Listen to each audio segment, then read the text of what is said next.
Bum.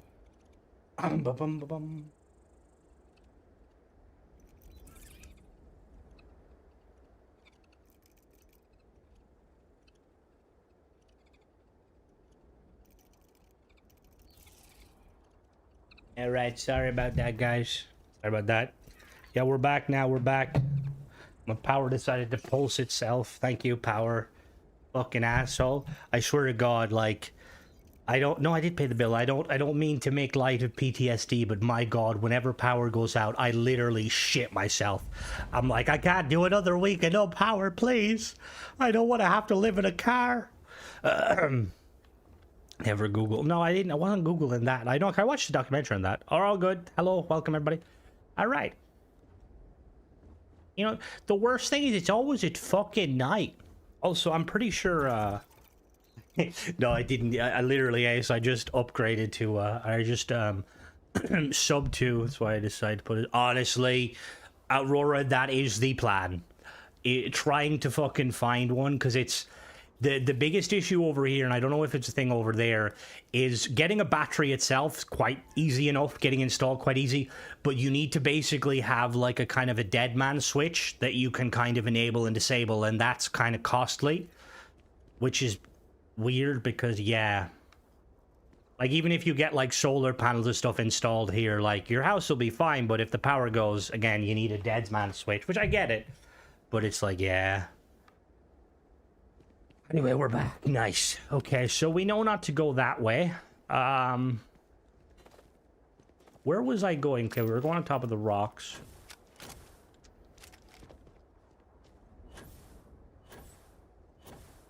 Check the rocks. The IT crowd method. It's weird. The fact that it just pulsed on and off scares me a little bit more because that makes... Oh, here, though. Because that makes me think that, like, you know... Amaneus. That makes me think that that your power doesn't trip like that, or shouldn't trip. Is it gonna work again? So you can start your Camp 2A. Hello, trainee. You are very cool finding the real treasure. In the past, pirates used to hide 2 crates. One meant to fool would-be losers, and the other contained treasures. So what, you're a pirate now? Search your way across the broken bridge and pillars, or dare to take the big jump into nowhere. Use AMP to reach the next platform challenge. Reach distant place from high elevation. Have you had to check out the dumpster? The dumpster. How is everything? Is the sound okay? That fucking thingy, like I thought it killed my mic. Not my mic. I thought it killed my For me, whenever the power cuts, my mic is like, yo, we don't exist. Alright, jump what? Fucking broken. You say broken bridges. There's a lot of them, but that's the only one there. Alright, let me activate my app. Actually, what does that do? Oh no, is it a special amp? No. Oh.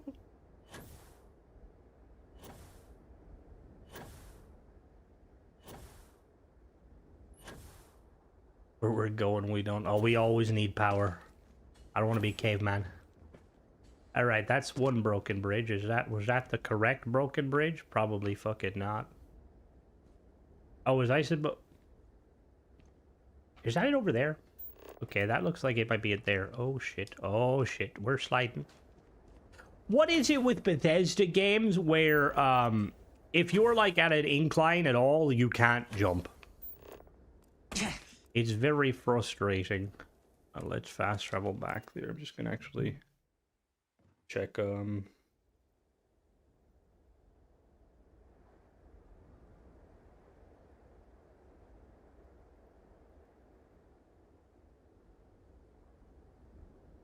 have that open live playing.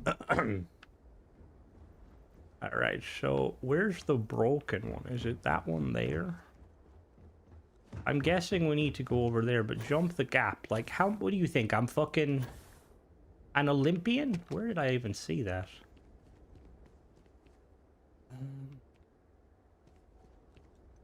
Wait, does it not fucking render? We'd Supercritic and his pets to piss off bad mod authors. Yeah, it doesn't even render in. Oh, the friends we made along the way. What friends? I made no friends, just enemies. Oh, what the fuck?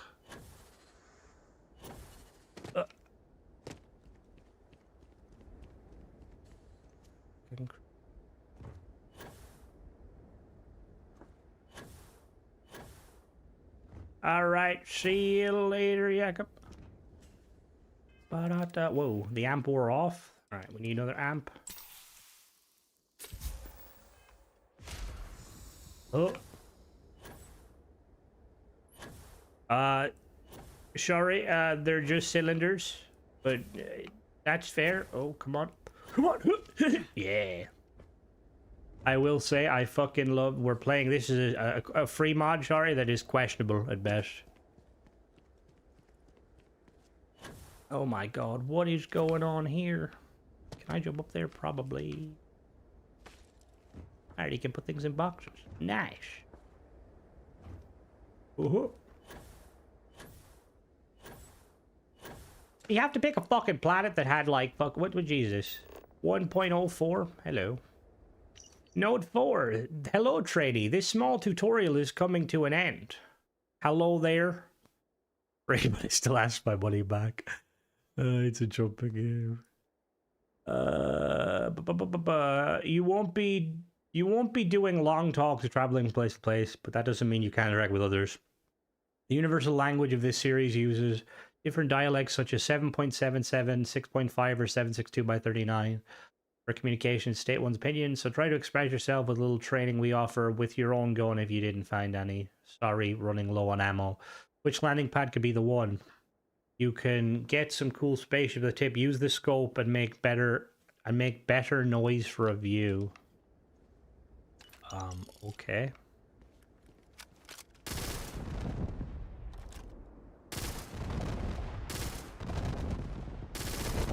Again, this is literally like...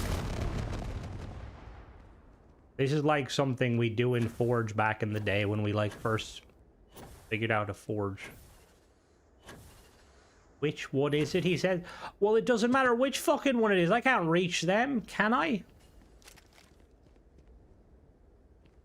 Yeah, oh yeah, don't worry. We'll be doing a Todd Howard interview soon, hopefully. Not, I won't be interviewing Todd Howard. We'll be reviewing it. Or we'll be watching it. All right, I think I can. Hold on now. Do I jump faster in slow-mo?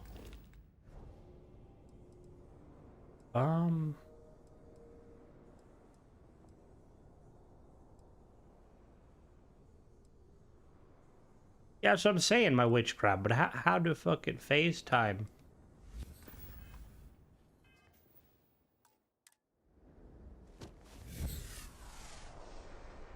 Wee.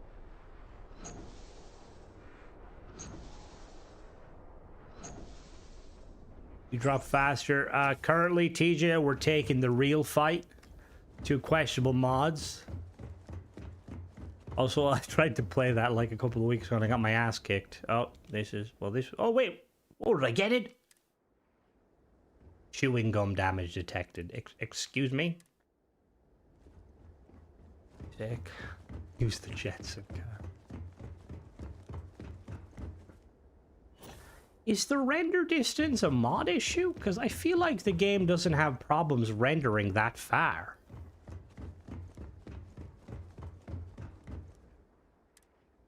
Severe heat damage detected. Nice.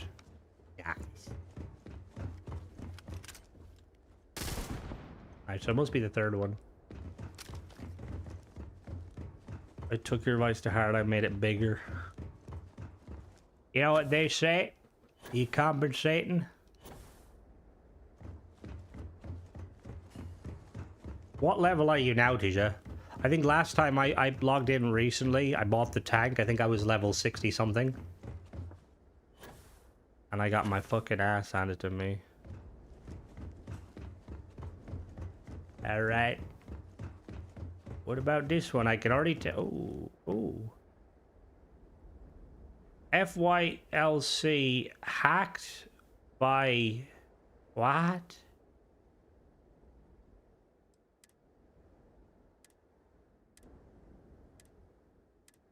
Oh my god, I'm gonna... Oh, it's a free... Oh my god.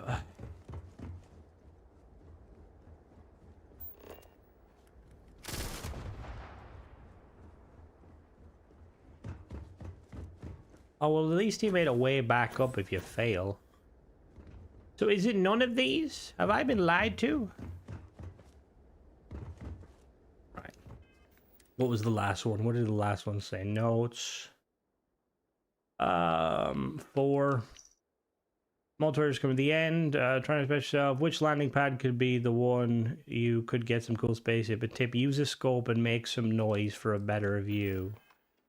Use a scope and make some noise. I'm assuming that was just like telling us to shoot shit till it exploded. Shit.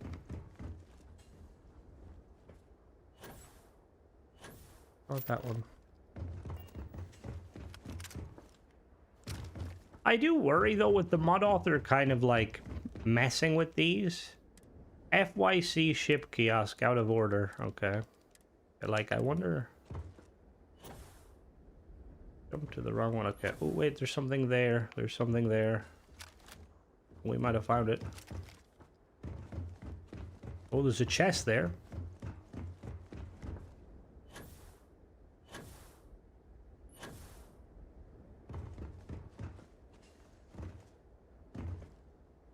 I'm gonna say no. We'll look. No, it doesn't. It is just a blank space and my ship is floating. Nice. Do I need to buy that hover mod? Oh. Hello, trainee. Congrats. You found the special crate and the one and only console to get new ships. Yes, really. Check the map below. Explore... What? What? I don't know if the kiosks do seem to be busted. Explore map done. Blasting canisters done. Survive done. You can call yourself free explorer. Don't let. Choose a cool space. All right. The map.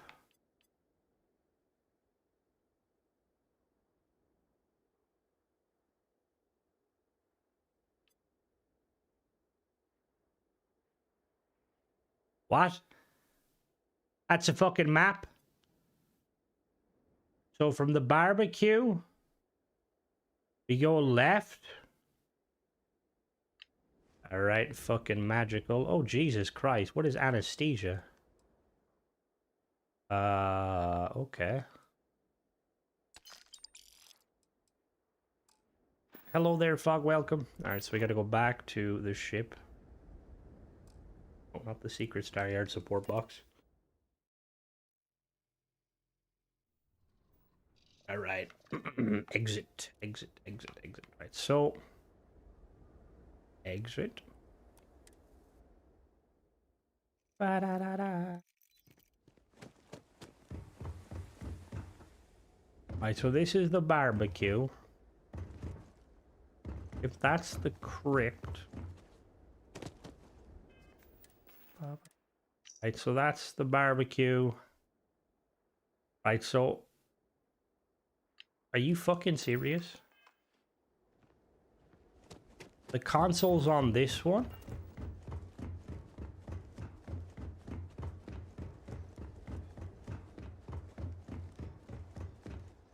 No, that couldn't be right.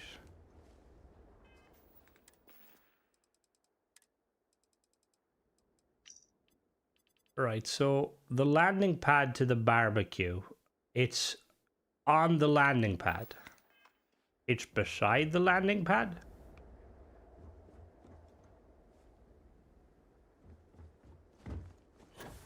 Oh my god, are you fucking serious?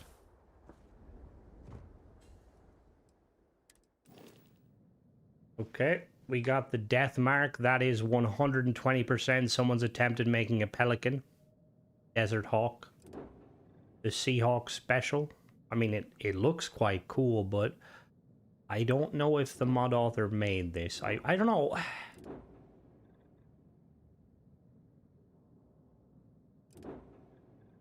Is it... See, the way he places the weaponry makes me think that he, like, hasn't actually built these ships. Because, like, I don't know, maybe he has? Are these all A-class? How does that one have... Seahawk 2024, Seahawk 2097, Seahawk future champ. Okay. I like this one.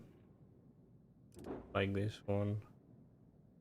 Well, he does, but that's what, like, because somebody said that he was, like, basically taking ships off of, someone said he was taking ships off of, like, the ship subreddit. Glitched, merged parts, Bellcross can work if they're, like, done properly. This mod author kind of tried to do them, but, like, kind of failed a little bit in the process. Let's go inside the Seahawk special. Alright, I'm assuming there's going to be no interiors. Are they the Seahawk colors? Hello there, welcome. Can't wait to tell you, fuck you, Leprechaun. Does confirm this is a troll. Nah, I don't. I don't know. That would be kind of funny, I'd be honored, but at the same time...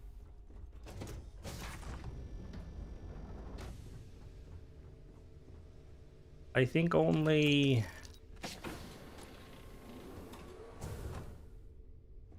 What is this? I mean, it doesn't look bad. Like, it's basic, interior-wise, very basic, which again...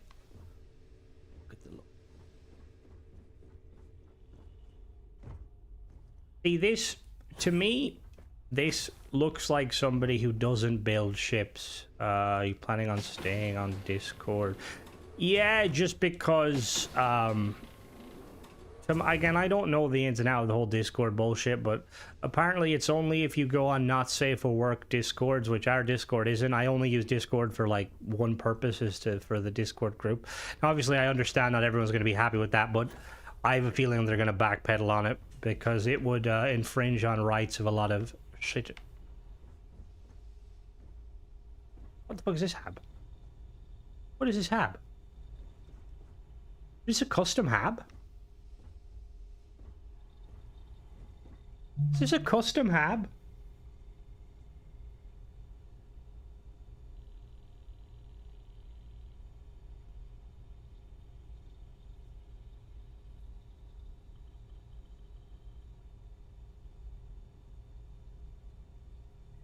This is a custom... Are you sure it's a hab? This is custom, isn't it?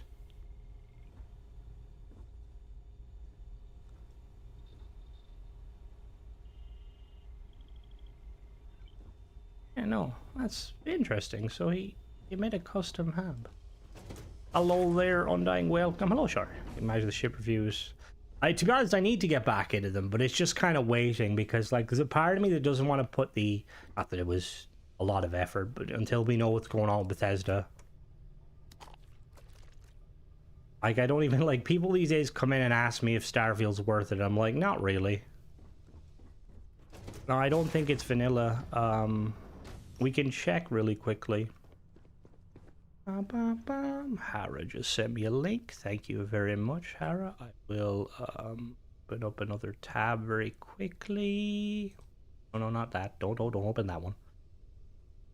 Da da da da da da da da da. History.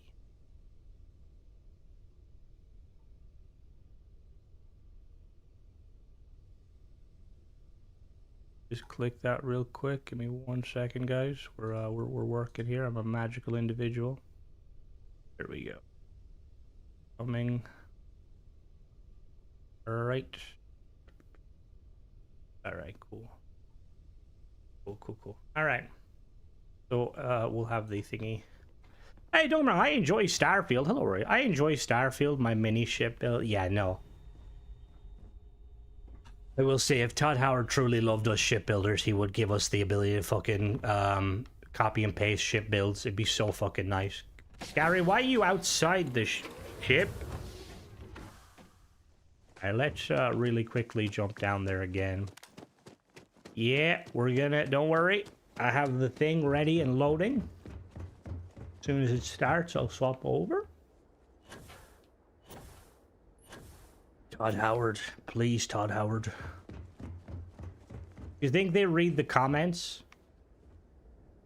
I'd be like, yo, Todd. Uh-oh. Uh-oh. No, no. No, no, no. Eh. I think it's worth it for people wanting a more realistic Space Explorer. Why would he do? That's what I mean. It'll be all recorded. Don't say that. Well, I mean, hopefully he literally like the background is like Starfield. So if he doesn't fucking mention Starfield, I'm gonna send him a strongly worded email.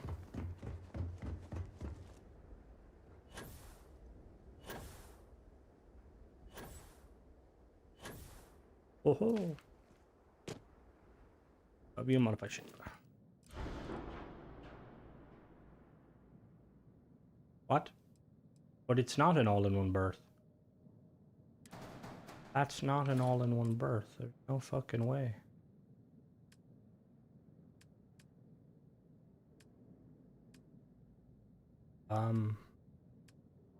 There's no fucking way that's an all.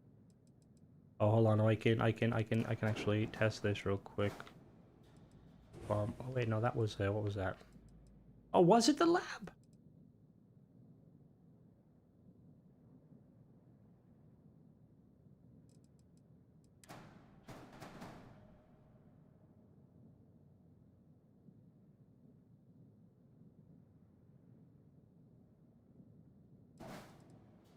Science Lab B. Oh shit. Whoops. I'll go back in, go back in there. We need you in there. It weird. It did have science stuff in it. Like it's a lab, but I didn't. We're gonna change this to the actual lab. And we'll check them out. See if there's like a difference. I swear it's been a while since I've looked at a Tayo ship, but that did look new. Again, we will impromptu swap over when can fingerprint. Can we match, please? Thank you. The event will begin at 7. Nice. 5 minutes.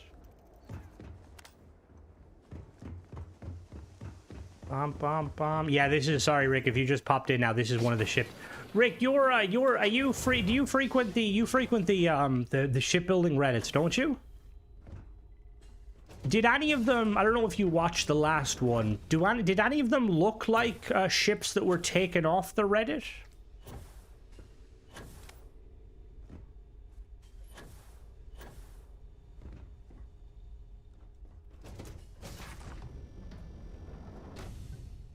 Oh, fuck me with a spoon. It is vanilla.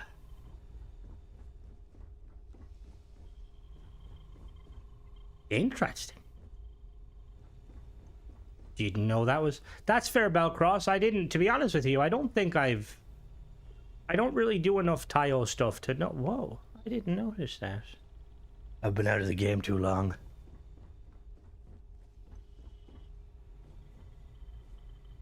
See, part of the reason I didn't think it was real because, like, the console...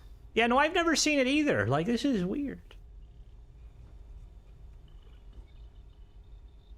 It coming, 2077. Hell yeah, right when the bombs drop.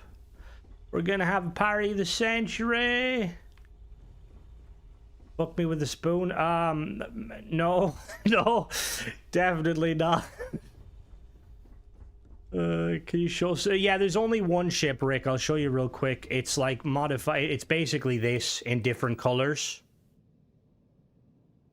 Wiz will fix that. I do hope Wiz will fix that. Indeed. It looks interesting, right? But I do think all of the weapons on the...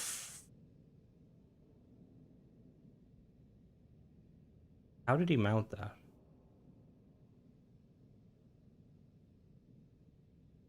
How did he mount that? Can you put a weapon mount on that Nova piece?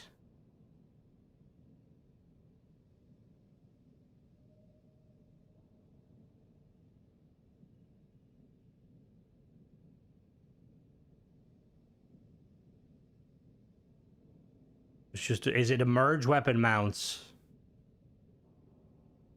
Well, no, I'm aware you can, I'm aware, there's different versions.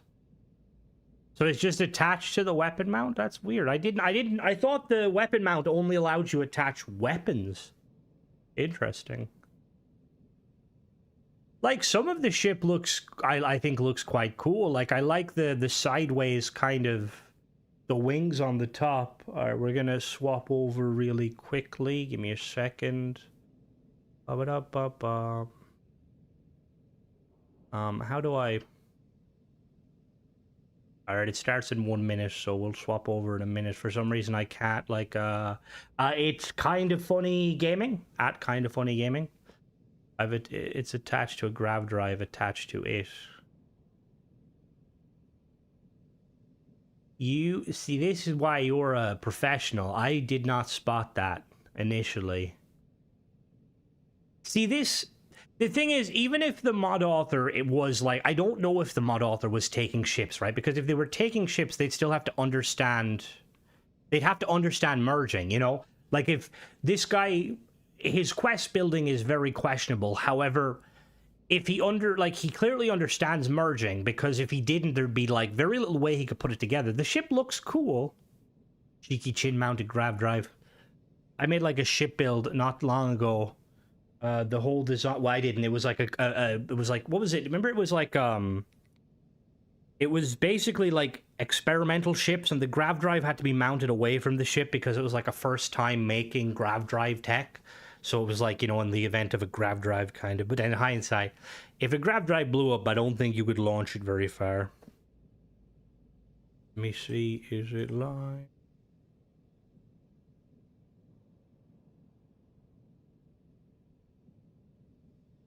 Waiting for Kind of Funny. Oh, some of the comments are already like, I hate Todd Howard, I have to admit. Hyped for Starfield 2.0. Starfield 2.0, baby. Oh, God.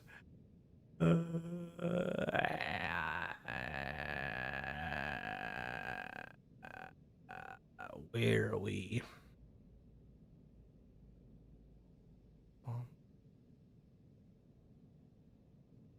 All right, let me really quickly, that one.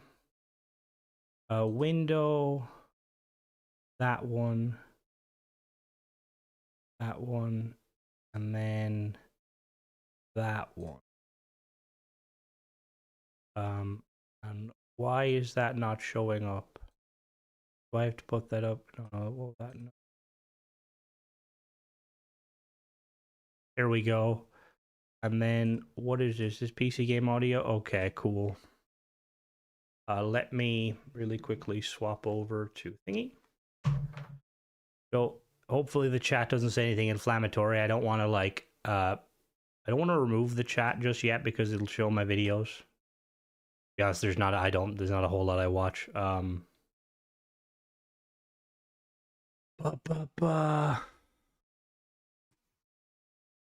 All right, Todd Howard returns. Yeah, we're late. Come on now. We've got stuff to do. People to see. I love you, Todd.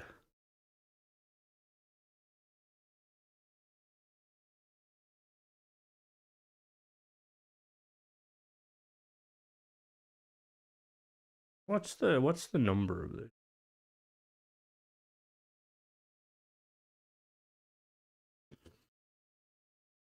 Todd called in sick today. You know what would be cool? You know what would be cool, guys? If, like, Todd, like, actually reached out. Well, the thing is, even if it's pre-recorded, it'd have to be something. There's a Starfield background there. You know, you can't, like, gloss over Starfield background. Well, you could, but Bethesda, please don't. All right, so let's put our money out now. Who's voting? Who's voting for some Starfield information? I'm guessing he's going to give us an anecdote about Starfield and, like, how it's the best game they ever wanted to build, and, like, never really talk about any of the about the negative. Will add a shed to the world, the woods. About to announce Starfield 3. Fuck off, Lee. It's not late. It's called, you know, build up. Keep an eye on more information. Don't fucking say that. Yeah, guys, we got some stuff.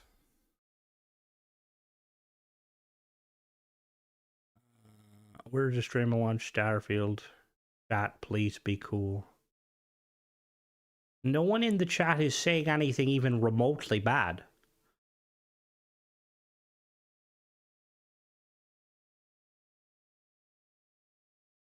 Putting 10 down, okay. Okay, we got 10. Do I see 20? Oh no, that's a different, no, that wouldn't be betting. That would be working on Starfield. We'll talk about exciting things in the coming months.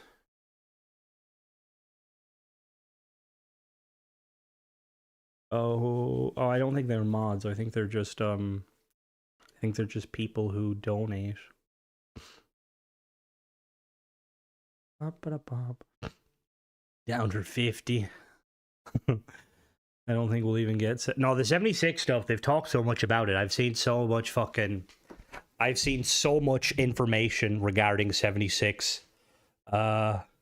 Oh, somebody shouting me out. Thank you very much, Trifocal.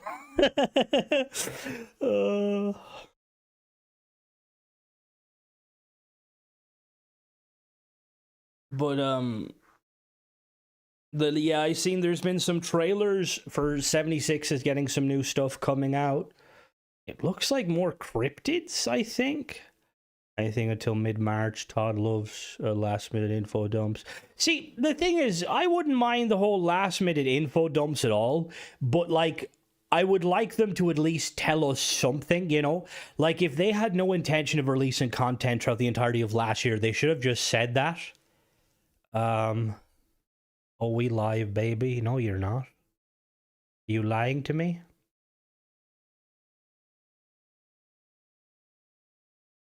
We're not live? Yeah, restart it.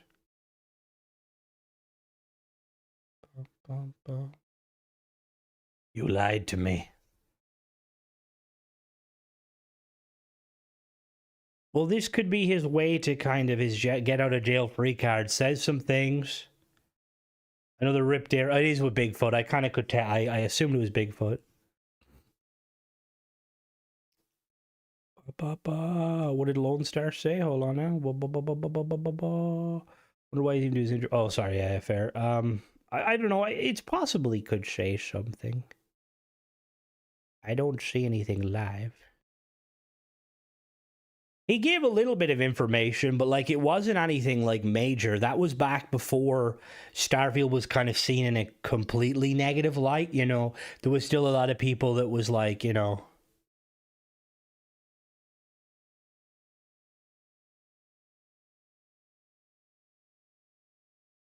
We got 747 people in this watching this. There's definitely a lot of bots here that don't actually like Starfield. We don't have that many Starfield players. Really, Starfield, I have 200 plus and still have tons of building.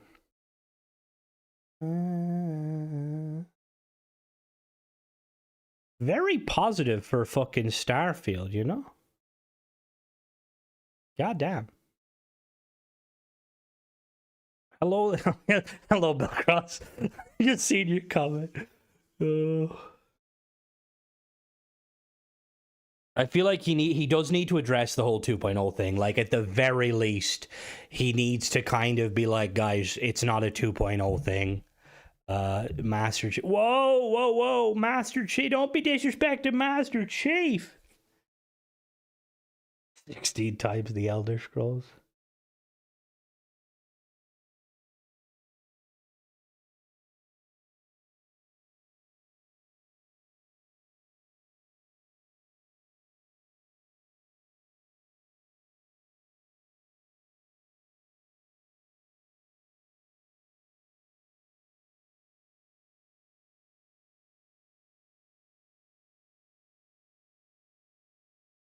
Hey, Starfield it's an interesting game. It's enjoyable. You will get nothing. And whoa, don't fire Todd. Sweet little lies, Todd. What's going on here? Like, why is it taking so long? Is this another Todd Howard troll? We'd like to coin a new term, like the Rickroll of the gaming industry, the Todd. Starfield X, Animal Crossing. Playing Sammy and the Forgotten Frontier. Sammy in the lab. Yeah, very good. Very good. Ba-na-na. Ba-na-na. Come on. Fucking start. Fucking Jesus.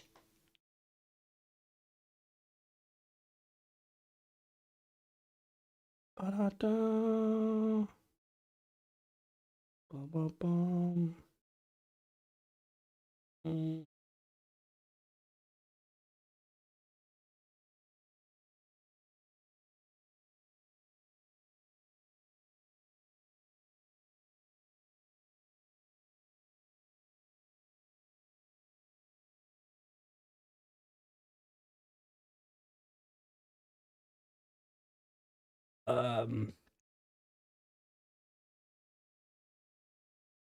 But when we get it, no, don't say that. It just works. Oh, we need some Aurora. Gary, get involved. We need the Aurora now. Give me Crimson. Damn right, Michael. Damn right. Oh god. Why is it like? I'm assuming it's. This tells me it's probably not. It's probably not. It's probably live, because if it wasn't live, it wouldn't usually take this long, right? Unless, is that other live stream still going? Can you do multiple live streams on the one?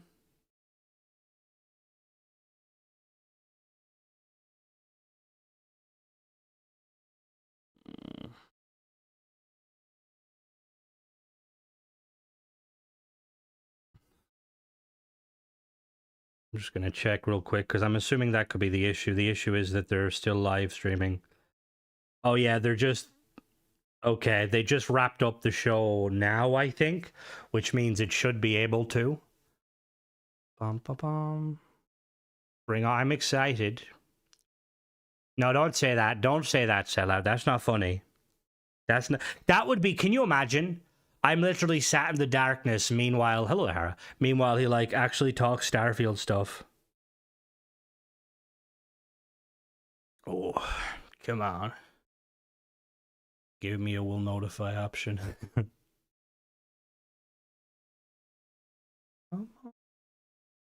Hello there, Path. Day's been it's kind enough so far, but it's about to get less kind. Todd smoking a blunt in the power. What the fuck? Buy my inheritance over for you single if you're getting no info on Fallout on Elder Scrolls 6. Blocking people on a YouTube live chat? What's wrong? What? Who's blocking people? Jesus Christ. Animation tool would be very nice. I would like content. Hello there, Kenneth. Welcome.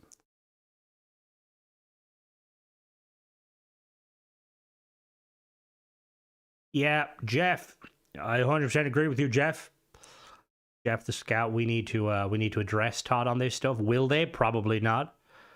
Hello, how long would a Helldiver from Helldivers 2 survive against Tyranids? Not long at all. Helldivers they're not that powerful. Tyranid refresh? Oh shit. Oh, you don't tell me it fucking started. Oh, it started. Dice. An annual tradition to get a cup of coffee at Dice. An annual tradition. And you left me hanging because I didn't hit you up until the week of. That was my mistake. That was my problem. Why can I not hear anything? I think I got the wrong fucking headset in front of everybody else. In front of everyone. Yeah, I saw the chat earlier. Was like, is this live? This is live. Super chatting on youtube.com/kindoffunnygames. Ask Todd your questions. Of course, remember, we couldn't do this without our Patreon producers at patreon.com/kindoffunny. Carl Jacobs, Omega Buster, Delaney the Psalm Twining. Thank you so much. Todd, how are you? I'm awesome. It was a great Dice. It's been a crazy year for us. So just a few things going on. Just wrapped the Fallout Season 2. We're writing Season 3. We had Oblivion Remastered the past year. All the Fallout 76 updates. We're working on Starfield content. And of course, the big games we have coming in the future. Indiana Jones. So, this or that. Just a few, just little things. You start off, of course, walking out on a Nintendo Partner Direct this time to announce all those games coming to Nintendo Switch 2. No big deal there. And then you jump into Dice and you get going. But yeah, I think that's the thing. It's so great for you to come back. Thank you so much. Of course, you, April 29th? This is the show I listen to. I tell you that. I know you do. Like this, we use Discord. Everybody know you use Discord for this? They do, yeah. Okay, so I have Discord on my work computer here at the office. It's the only thing I've ever used it for. So every time I boot my computer, Discord comes up, and I'm like, I don't think I'm on Kind of Fun. And then you can uninstall. Yeah, you haven't been on since April 29th, 2024. Like, well, now I have a reason. Well, you see, usually when I call people on the show, I just call them on their phone. So I'll just start doing that for you. You can do that. You have mine. I know. Well, I don't want to bug you all the time. You don't abuse it, so I appreciate you. Well, that's the thing. Once the number's given out, you understand it's a red light. Yeah, here we go. It's go time. Anytime you get a phone call from me in the middle of the day, you're going to be live on the show. But yeah, I have so many questions to ask you on the record, I guess, which is why it makes more sense for you to return. Again, you ushered in Kind of Funny Gamescast as a daily show on April 29th, 2024. I can't thank you enough for that. We have been steamrolling ever since with daily content, the #1 and #2 video game daily podcast in the world, all because of you, Todd Howard. But I digress. I think you had something to do with it. Of course, let's get to the topic of the show. Todd. It's Todd Howard. So many places to start, Todd. And I think the only logical place to start is, of course, Starfield. Yes. I know Elder Scrolls 6, when the Fallout remastered rumors, all this. We'll get to that. All right, we'll get to that, everybody watching live and watching later. When you get a show, you're allowed to ask about your favorite game. Because I was offended this morning when I went to the No Sodium Starfield subreddit, which I go to frequently, if not daily. I'm there lurking and looking. Agent Shane said, of course, watch him talk about everything but Starfield. And then, of course, on that thread, I said, I am one of you. I will get us Starfield answers or else. Todd, what the hell is going on with Starfield? Because even before I let you answer, I have never had a more wackadoo preview than what you all let me do for Starfield's upcoming content, where you let me go to a thing with a bunch of other creators and we were told you're not allowed to report on this or talk about this, but you're allowed to say you saw it. And so now for like the last 4 months, every so often one of them says that, people flip out thinking it's Starfield 2.0 and what's going on. This is a live what's going on with Starfield? With Todd. No, first of all, thanks to the Reddit comment there. I'm a big Redditor, so I do read Reddit a lot. It's my sort of favorite signal to noise, platform as it comes to that stuff.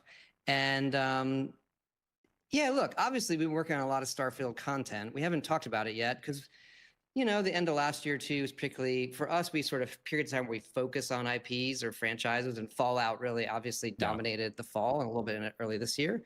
You've seen it. And I can tell everybody we're going to be talking about it, really soon. Don't fucking give me that. Where, we're ready to talk about Starfield. Okay. And really show that in the right way and what's coming to the game. We've been doing a lot of work that we like a lot. It is not Starfield 2.0. I've seen some of that, so I don't. For expectation setting, I think it's the kind of thing where if you love Starfield, we think you're going to love this. It's updates and things that change the game, not in an isolated way, but sort of meta. Sure. Using outer space and things in ways that we haven't. But look, if Starfield's something that didn't connect with you right away, or you bounced off it, or found it boring in places, I don't think this is going to change that fundamentally. But if you're someone who loves Starfield, like you, Greg, we think it's really, really. We're really, really happy with it. We like it a lot, and we have such a big audience on the game. It's really like a Game Pass hours beast in terms of Starfield for us, and we're really, really happy with the results, and our audience is great. Is that imminent? You're preparing. You're getting ready to talk. How close to talking are we? It's soonish. It is. What the fuck is soonish? I don't want to spoil the day, but it's coming soon. Yeah. And then I guess the next one for you to dodge is, do you feel like, is this going to put a bow on Starfield for you, for the team to then move on to all the other projects you're working on? Look, we do have a lot of projects. And so I think balancing that with the size of our studio, we do have a lot of development partners also, but still we're relatively small, just over 500 people across everything. Super tiny. But that's the trick. That's the trick. Well, across Fallout I know. and Starfield and the Elder Scrolls work, I think balancing that, what's important for a period of time, that's kind of a trick that we find ourselves in a lot. But no, we're doing more Starfield stuff coming up. We've been laying that out, and so it's something we see continuing, Okay. for a while. We also have all the creators; they're doing amazing stuff in the game. So I think working with them also kind of keeps really good content coming into the game, and Fucking we're going to be a part of douse. that as well. Yeah, I think that's something that, for me is, as a Starfield sicko, as I keep saying, so impressive. As I think, as much as I have loved Fallout in the past, I was always This is on Todd's interview. consoles. So the modding community, the creation community wasn't my thing for a long time. I know eventually, obviously, it came to consoles. But with Starfield having it out the gate so quickly, I've been shocked to see how much that has kept the game alive for me, of dropping in for these big additions, whether they be from Bethesda proper or whether they be from the community. And even going as far as it was 2 months ago, last month? I think it was last month, January, right? Time's a flat circle and a blur right now, where they did StarCon. Did you see this? Where they did like a little Starfield digital convention. It was on Zoom all day. People came together to talk about their creations and what they were doing and where they were going. I loved it. I had such a great time. Yeah, look, our community there is amazing. Our creators and modders who have been with us for so long, we love it. And I honestly still think it's early days for us. We're always trying to find new ways to support that community.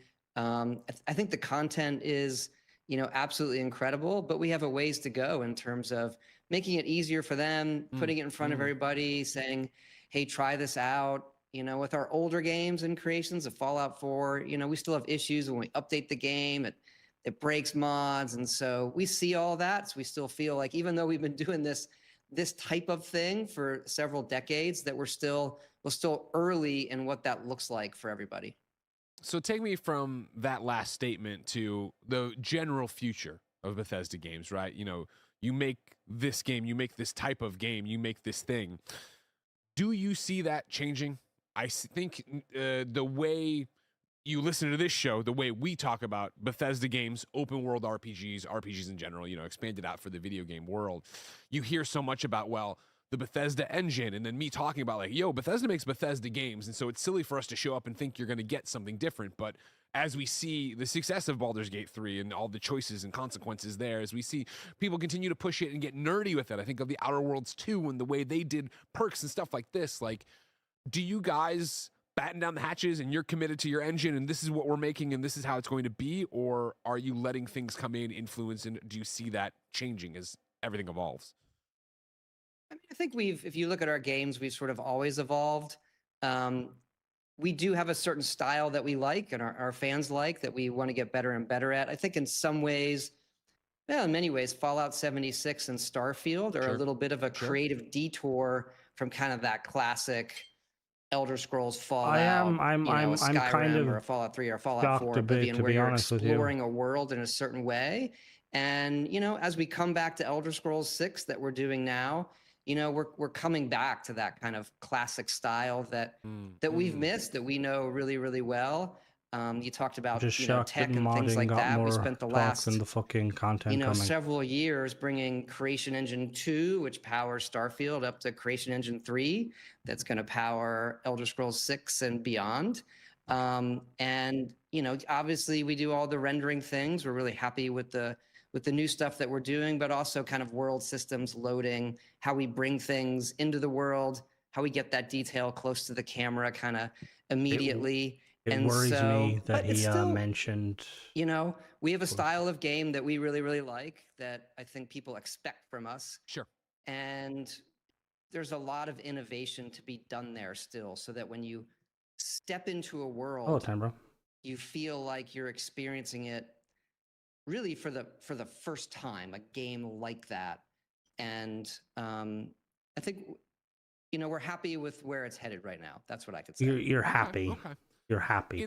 You brought it up. You said the Elder Scrolls 6. So how is that going? Because it's been, let me check my calendar. It worries me 7 because years. he mentioned that they have other studios when talking about Starfield. Is he just going to hand it off? I think everybody knows that why we announced it that way then. It's not my preference. My preference is always, you hear nothing. This is live, bro. There might be a delay of a minute or a couple of seconds. The game is out. That's my perfect scenario. That can't always be the case. And at that time, he wanted to signal to people, because it's the obvious question when you announce a 76, are you still going to be doing single player games? Sure. So you announce a Starfield. Sure. The next question is, well, what about Elder Scrolls 6? So that really was, and even then, look, we know where the game is set. We know some things we're doing. Just, hey, this is going to be happening. And so, look, like I said, it's going well. We're happy with it. It's going to be a while yet. What do you mean by upgrade? We're happy Upgrade with in what where we way? push the technology and how the game is coming together. You know, we're able to play it. We've just we're about to pass a big milestone internally. It's not a bad thing, The Polybus, but majority at of the the same studio time, is you on don't the want game them and to some of hand our it off to partners, another so, studio. It's weird. I'm not here to like sell anything or talk.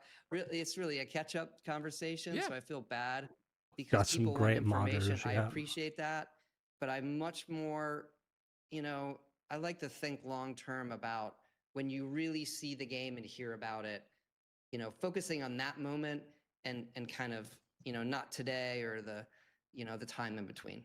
Well, I assure you, I doubt very few people showed up to the Kind of Funny Games cast expecting you to show footage today. So don't worry, you're in a safe spot. You just did. There you go. That was it. Talk to me a little inside the studio game dev stuff, jumping off of the Elder Scrolls 6, but not obviously giving me stuff you're not going to give me. You talk about the majority of the studio being on it, right? So that's 250 plus people who are working on that. How do you keep that straight? You know what I mean? How do you, as a studio, as a team, as multiple teams, as multiple project managers, bosses, organize something of that magnitude? That's what I mean. It wouldn't be entirely a bad thing to hands it off. We do have production directors on every project and creative directors. I tend to spend most of my time in the new things. So like most of my time is on Elder Scrolls 6. Sure. And then, the other projects, we have great leaders sort of across the studio. You think about Elder Scrolls, the majority of the folks that made Skyrim are actually still here.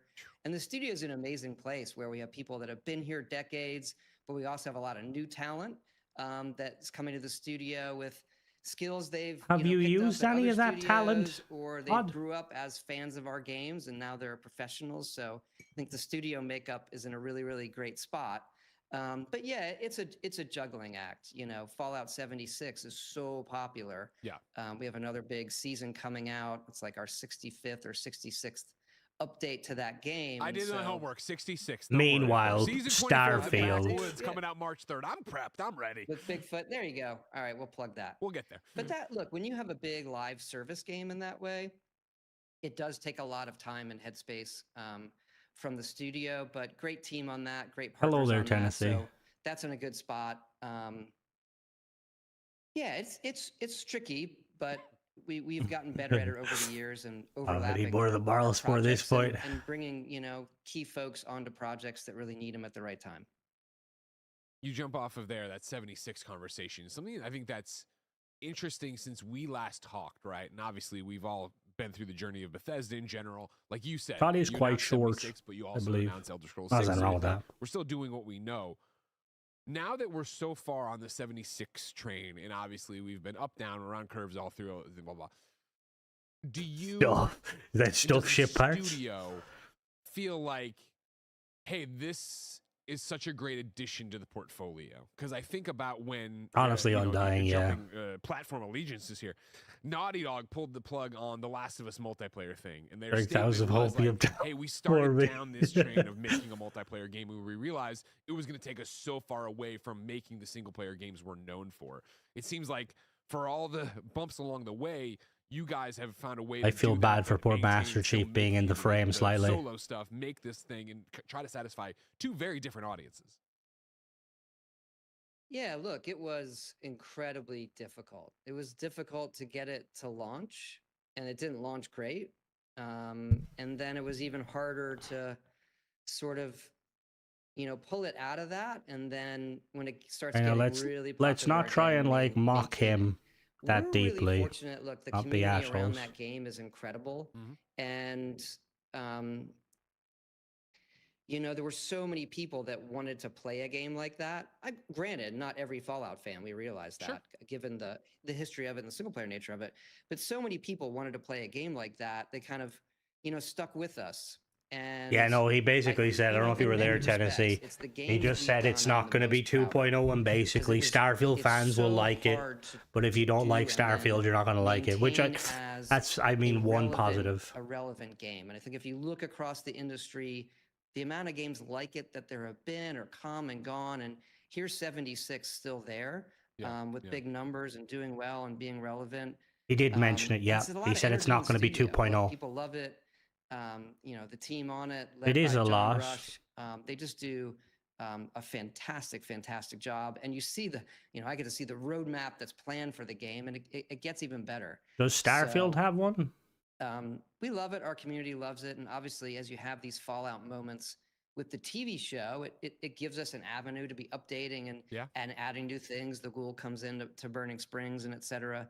So just a vibrant community, and something where it's great to have that community touch point. Whereas when you're doing a single player game, you don't have it as much. You're kind of doing it outside the game. Obviously, we have mods and creations, but not quite the same as a game like Fallout 76.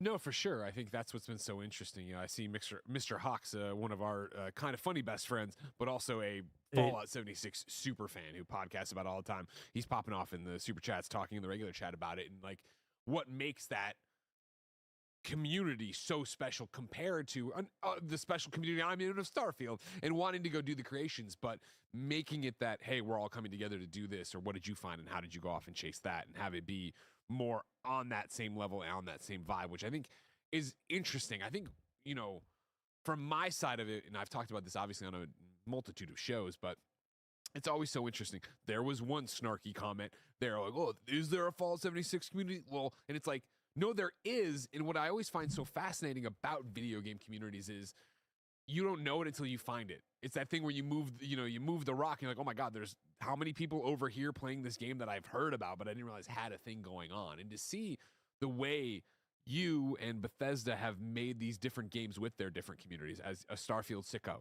the people who think nobody plays Starfield, and I'm on this Reddit, I'm seeing the thing, I'm chasing the creations, I'm downloading everything, I'm preparing. Like, it's fascinating to me to see the different pockets of how you've built that. And I think I wish you just asked a little bit more. That was something that was so interesting late last year. If they ignore Fallout 4, I'm going to be fucking beyond more furious than I already am.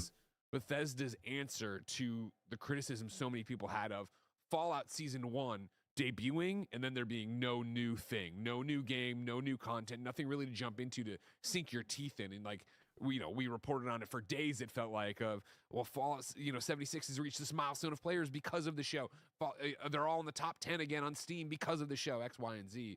And so to have the Ghoul come and be part of that, it was an interesting way to dovetail it without having to have a brand new game ready to go for it. Was that an answer? He didn't say anything, no, Brock. He just basically said they're still working, and he kind of gave a everybody's rushing to half answer. We don't have a brand new thing to do. We had, first, with Season 1, we knew it would be popular. It was more popular than we even thought, but our goal was, let's make sure the games are ready, right? People are going to come to the games and, make sure they're ready. So updating Fallout 4, having new stuff. Fallout 4 isn't fucking ready, Todd. Still, I think the most played Fallout game more than all the other ones combined. Probably Shelter. And so making sure those games had new stuff and we're ready for players and in a good spot. And so not in a good spot. Saw this big influx into 76 then. And because 4 didn't fucking work. So I think the show gives you this opportunity of people being curious and saying, I'm going to go play that, but the game has to be good and the game has to be ready. And fortunately, we were in a good spot. With Season 2, we just had more runway, right? Sure. We had more runway in terms of, hey, what does this look like for putting things from the show and the game, and the Ghoul was so popular. So we're just able to start, earlier. And, as we go into Season 3, we're sort of able to do the same thing where you're seeing sort of relevant things. We're waiting for Season 3 for the update, guys. Pretty much what he's saying, I think, with Fallout 4. That you would then, see on TV that week. So, yeah. Talk to me about that. Let's move over to Fallout TV. We just finished Fallout Season 2. Congratulations. What was The TV show was good. Who cares though? Honestly, like it's the one good thing that they've done, and they haven't even really done much with it. It's been a different team. How do you split your time of working on the games, but then also now there's a show going on in your worlds? Like, how was season 2 for you different than season 1? Start me there. Yeah, I mean, great questions. Look, when you do season 1, I spend most of my time up front. What's the story we're going to tell? What are the scripts? What's the structure of this? Where's it going to go? How does it fit into the world of Fallout? And I cannot say enough. I've said this time and time again. Jonah Nolan, the whole cast and crew, people over at Kilter and Amazon just have much passion. It's good. Yeah, it's good, to but get it right. And a number of us they're here clinging are on to it because it's the only real thing good they've done this year. Let's make sure this fits in the world. And it last looks year. the way it should in terms of the games and everything, because we want it to be like one kind of holistic Fallout universe. Yeah. And I would say, like, season 1, you just don't know. It's entertainment. You're making a Fallout show. There's a lot of opinions on Fallout, obviously, because it's a franchise that jumps between, harsh drama, post-apocalyptic to B-movie, dark comedy, and it's a mashup of things. And so finding that tone that's going to work right in a linear way, and also for people that have never played the games. Oh, I will really be, Michael. I will be. You don't know. Sure. And to have it resonate the way it did, you come in, you sense everybody coming into season 2 with a lot of confidence.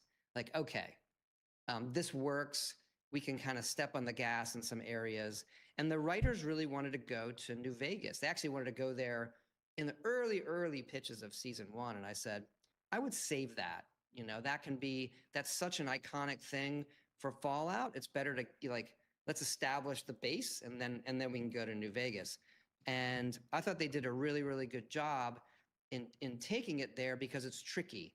You have an iconic area, a beloved game, particularly storylines that end different ways and really strong characters. And there's like a million ways to fuck that up.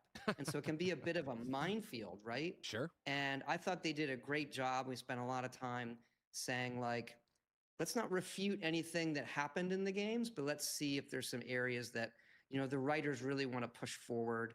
And in particular, the use of House, who's just I think they did refute stuff though, didn't they? Justin Theroux just crushes it when he's on screen. You just want to see more and more and more scenes. Like, what's the ending to New Vegas? You do kind of worry about sophomore slump. You see it in some other things that you all love in entertainment, and fortunately, people loved it, and we're on to season 3. Yeah, and correct me if I'm wrong, because I've seen this reported, but I can't find a source. Is it true season 3 is starting to film in May, or is that just scuttlebutt? The plan is to start this summer. Okay. I don't know the exact date, but it's being written now. And, Jonah and crew, we like to move fast. So we want to get these, yeah. It's the antithesis of the Fallout games, right? Move fast, huh? Thanks, man. Good one. I'll get there. Thank you. Correct. No problem. Thank you. Yeah. You're like, interview over. Close Discord. Uninstall. Never come back. Savage. No. So talk to me a little bit about that. And I was wondering, is it interesting telling a story this way? Obviously, Fallout 76 and the updates, there's small updates, small story pieces, yada, yada. But for your career in video games, you're putting out these gigantic things that people play for years and are always finding new things, blah, blah, blah. I was fascinated, I guess, watching Fallout Season 2 and even ending Fallout Season 2 and seeing so many people upset might not be the right term, but criticizing, I guess, well, like, what was the point of the super mutant Ron Perlman? What about this? What, blah. And I was like, well, this is an ongoing episodic thing where they want to come back to it. And I was interested, I think it was over on Yahoo, right? Yeah, Yahoo. Mick over at Yahoo interviewed co-creator Geneva over there. And she was talking about Geneva was talking about what's going on with season 3 and where they're going, and talking about something Fallout really Tactics. to delve into as a show next season is Vegas. Historically in the games, it was a real hub of civilization. And the fact that we're not he's in the TV show. Right? We introduced New Vegas. We said, hey, it is as season 1 was, and I've talked to you both on the air and off the air about this, of like season 1 when they show you the med packs from I'm like, this is from the game. That's an asset from the game, but it's in real life. To go to Vegas and have it be the Strip and immediately see the Kings and then walk in and see the casinos and the hub, and I was like, oh, this is awesome. To see us that wasn't, as you were talking about, a glancing punch. We're there. Vegas is important, and now we're going to pick up the story, it seems, for season 3. Still have us going on in there. Like, were you surprised that people weren't seeing a longer-term plan based on how you've done long-term storytelling? No, I think it's understandable that you want everything to pay off immediately when you watch stuff. Sure. It does. No, talk about the you know, TV show. given Try the again. scope of Fallout, we sort of decided like, hey, let's make sure we treat each element so it isn't just as, you know, a glancing blow or whatever. Like you could have had a Deathclaw appear in season 1, but you probably wouldn't have the time or, you know, to treat it the way it should be. So, hey, Deathclaws, let's really make them important to season 2. And then so those kind of key elements, we're picking our places and like, hey, when do you do super mutants? Like, hey, you might have a hint of it here, and then we're gonna do more of it later, right? And then geography. I think the best thing about the show versus what we do in a game is, I think geography is like the key element to, you know, what we do with Fallout. And you say, hey, there's a new Fallout. Like, where is it set? Is like the first question. So, you know, treat the show that way. Hey, each season, where is it set? And so season 3 is going to take us on a journey to some new places that you've never seen in the Fallout universe, while still, because we're, you know, it's a long story, you know, going back to the vault, going back to Vegas some, and so forth. But the one thing I've learned with TV and working with Jonah and Geneva and the folks is you can take your time, not in a way because you're trying to draw it out, because there's so much goodness there.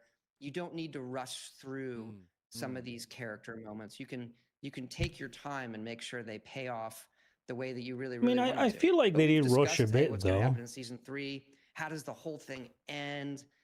And even we don't know. Okay, well, how many episodes does it take to get there? You kind of have to write, you have to shoot, you have to edit, and then some things kind of move around, but you still have that like, okay, we're going here with these characters. And it's obviously it's very, very character driven. I think we have 3 really, really strong characters that often make you question like, hey, would I do that? What would I do in that situation? Yeah. And they said that it's not going to be a 2.0 update. People are talking about. Journeys. Yeah. People who enjoy Starfield will like the update. People who don't probably won't. This is something we discussed. And then it's coming soon. For Fallout Season 2. Very soon. Is there an end in mind for the show, or do you think it could just, and maybe there's an end in mind for Lucy's story, but you could see it going on and on and on? There's an end in mind for these characters. Okay. Yeah. And this, we'll call it like this story. Yeah. There is an end in mind. Yes. Okay. No, still won't give a release date. How many seasons is that? No, I'm kidding. You're not gonna tell me. I know. I don't know. I personally don't like ones that overstay their welcome. For sure. I'll say that. No, that's a great way. That's a great point. That's what I would much rather.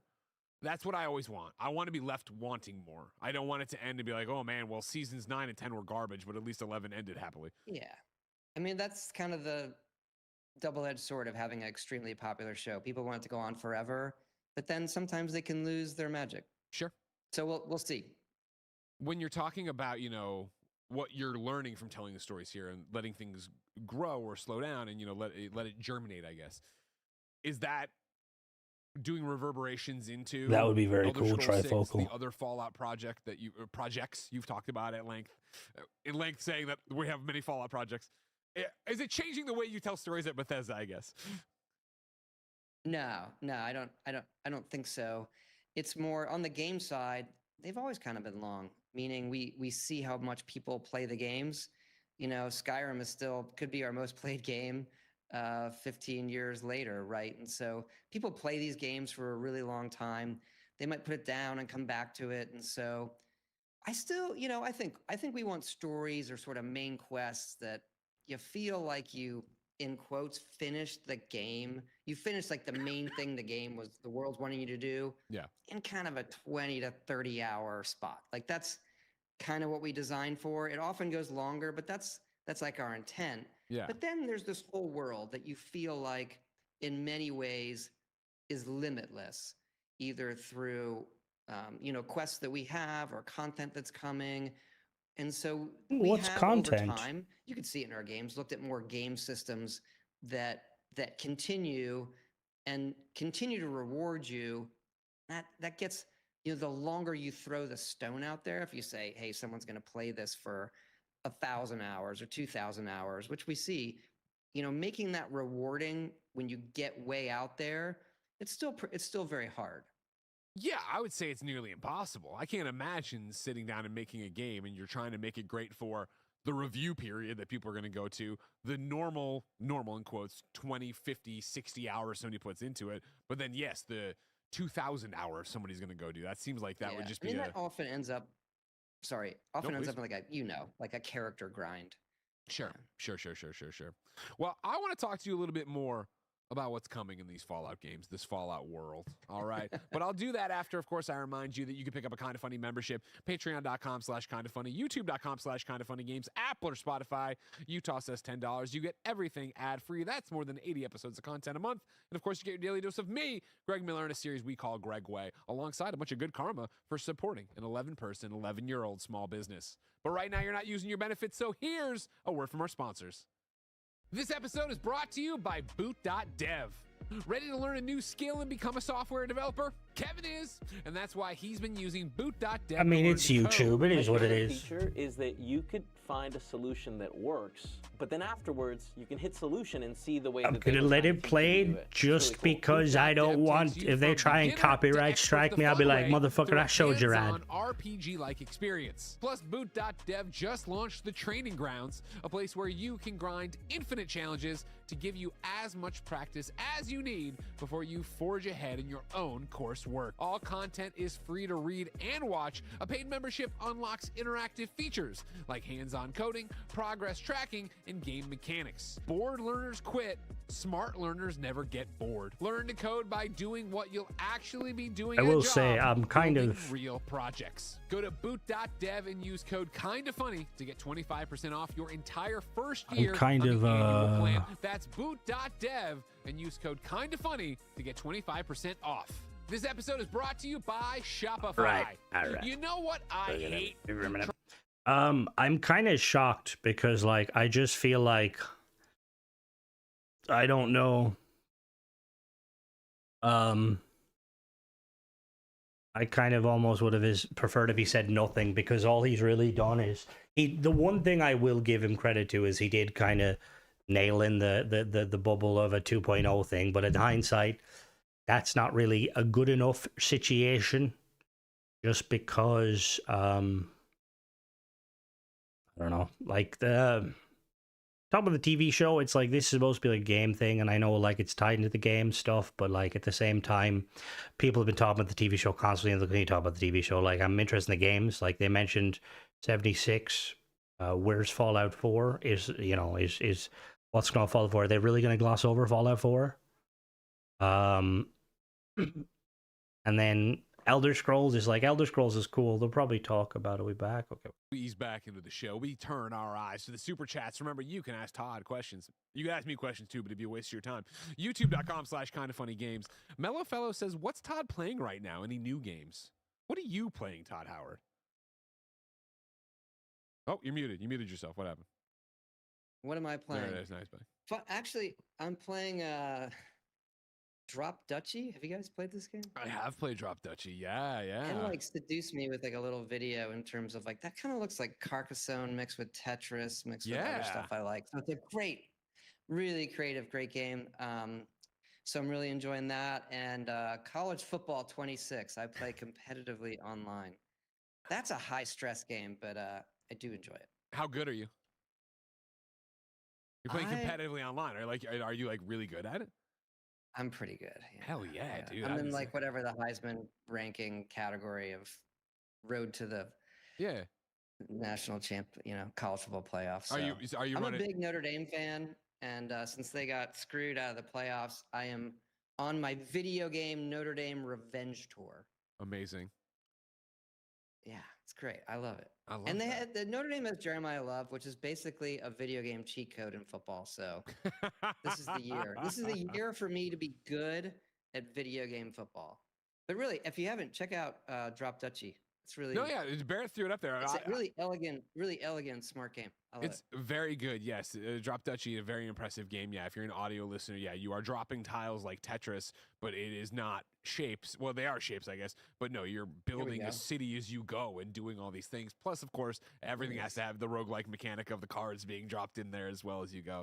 But yeah, building out your town as the pieces fall. It's an amazing piece. That It's great. I want to Like, say I would buy a board game of this. I don't want to speak out of turn. I want to say it launched in early access and then got a lot of updates, but it might have launched full bore and then keeps getting updates. Where as somebody who played it, I wonder launch, if it keeps getting stuff. Is he going Drop Dutchy, a to? great game. Todd Howard approved, which No. I'm sure will be on their I am Steam not page playing. any second. now. I'm happy to give him a quote.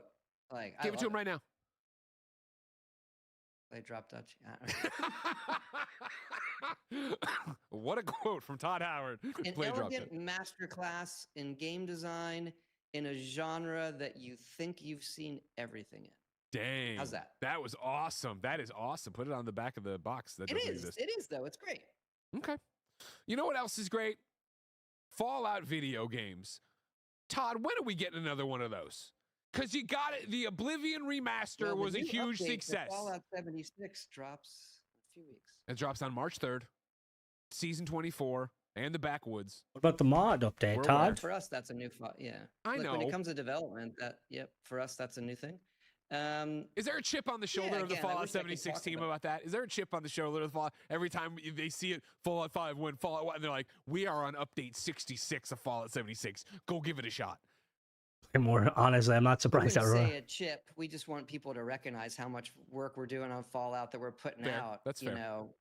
Many times a year. Just we're really proud of it, and there's a great audience there. So, but it's understandable when these big Oh, Westman, franchises people love. just that when the it's update's coming Control, soon, and Fallout, it's not going to be a in 2.0. particular, and that people want brand new experiences. We 1,000% get it, and let's just say, look, we're working on stuff. There's a time to announce that and talk about it, but we have a lot of irons in the fire right now on all of that.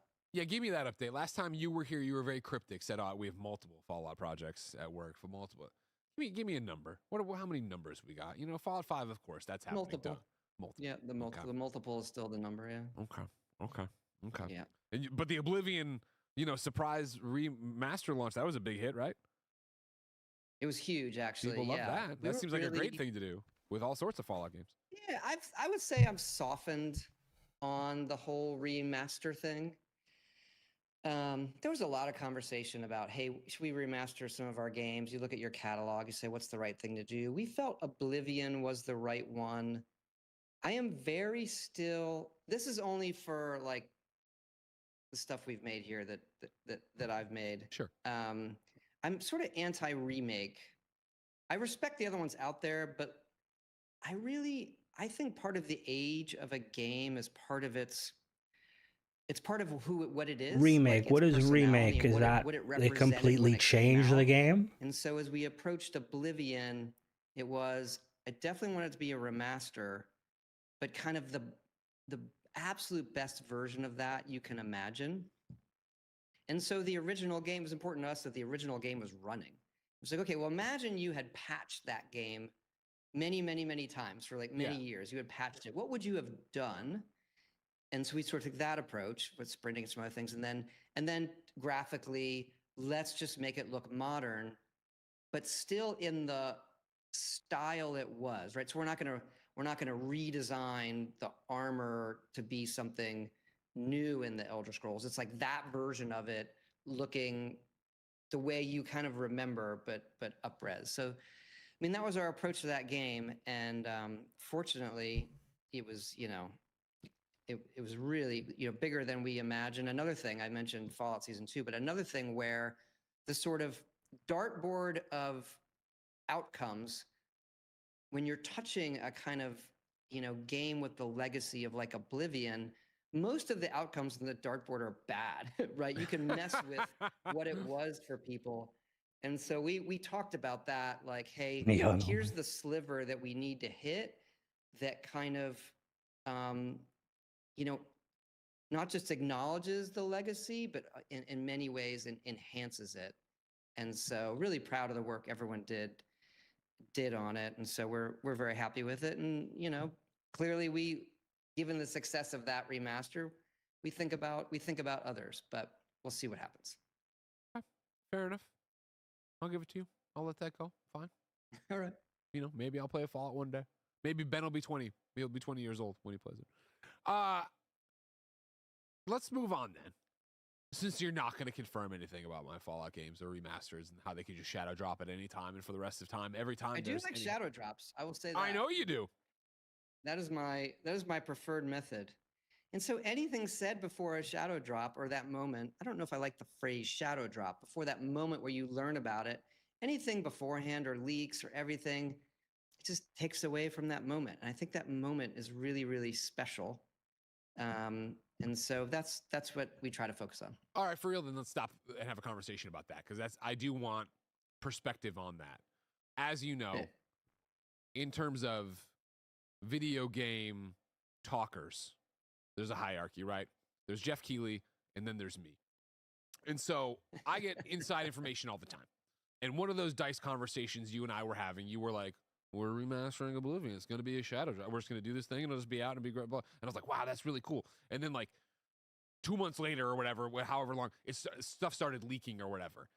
When you wake up and you look at your phone or your email and you see that first time, you're just like, motherfucker, or is it just like, well, did you think you were going to make it to had you run the scenarios and you're like, there's like a 90% certainty at some point something's going to leak, some asset gets uploaded, I can't be upset about it? Or did you not see that coming and you were super mad?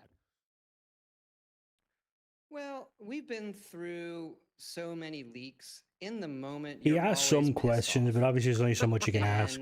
But because it kind of, they ruin a moment that the team's been working on, that you want to be able to present what you're doing in the right way. And it's not to keep it secret. It's because you want to make that game, that moment, special for the fans, special for the studio. And sometimes those leaks, they ruin it some, or they might misinterpret a detail that everybody kind of latches onto. Interesting. That being said, like that moment of sort of being annoyed with it goes by pretty fast, because I've also found historically, and this is true for other people, I point it out all the time. I don't think a leak has ever affected the success of a game. And there have been some really bad ones. But at the end of the day, I can't think of any that really affected the success of that game when it came out. So we sort of take it for what it is. You do your best. I try not to be draconian internally. Some places will really keep things under lock and key. We share really freely in the studio, so everybody gets to see everything. And there's a trust level, like our ability to share stuff even internally across our studio and the company and stuff, is our ability to share it is everybody's ability to keep it secret. So we've actually had very few internal ones, but given the complexity and the number of partners and everything involved, it's natural that you'll get some. And I think you gotta kind of roll with it. Okay, fair enough. Top of the show, you mentioned we're hot off of DICE. We're coming in. DICE was last week. Okay, Michael. A humongous show. For people who don't know, for you, what is DICE? Obviously, it's the Academy of Interactive Arts and Sciences. Everybody comes together in Vegas. And leaks do a good job, sorry, when they're accurate. But like, is that still what it is for you? What do you view as DICE being? Other than a great award show I host.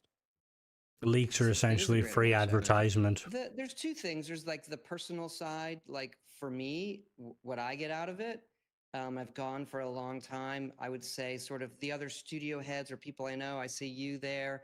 A lot of the people I know are there. I can just mention.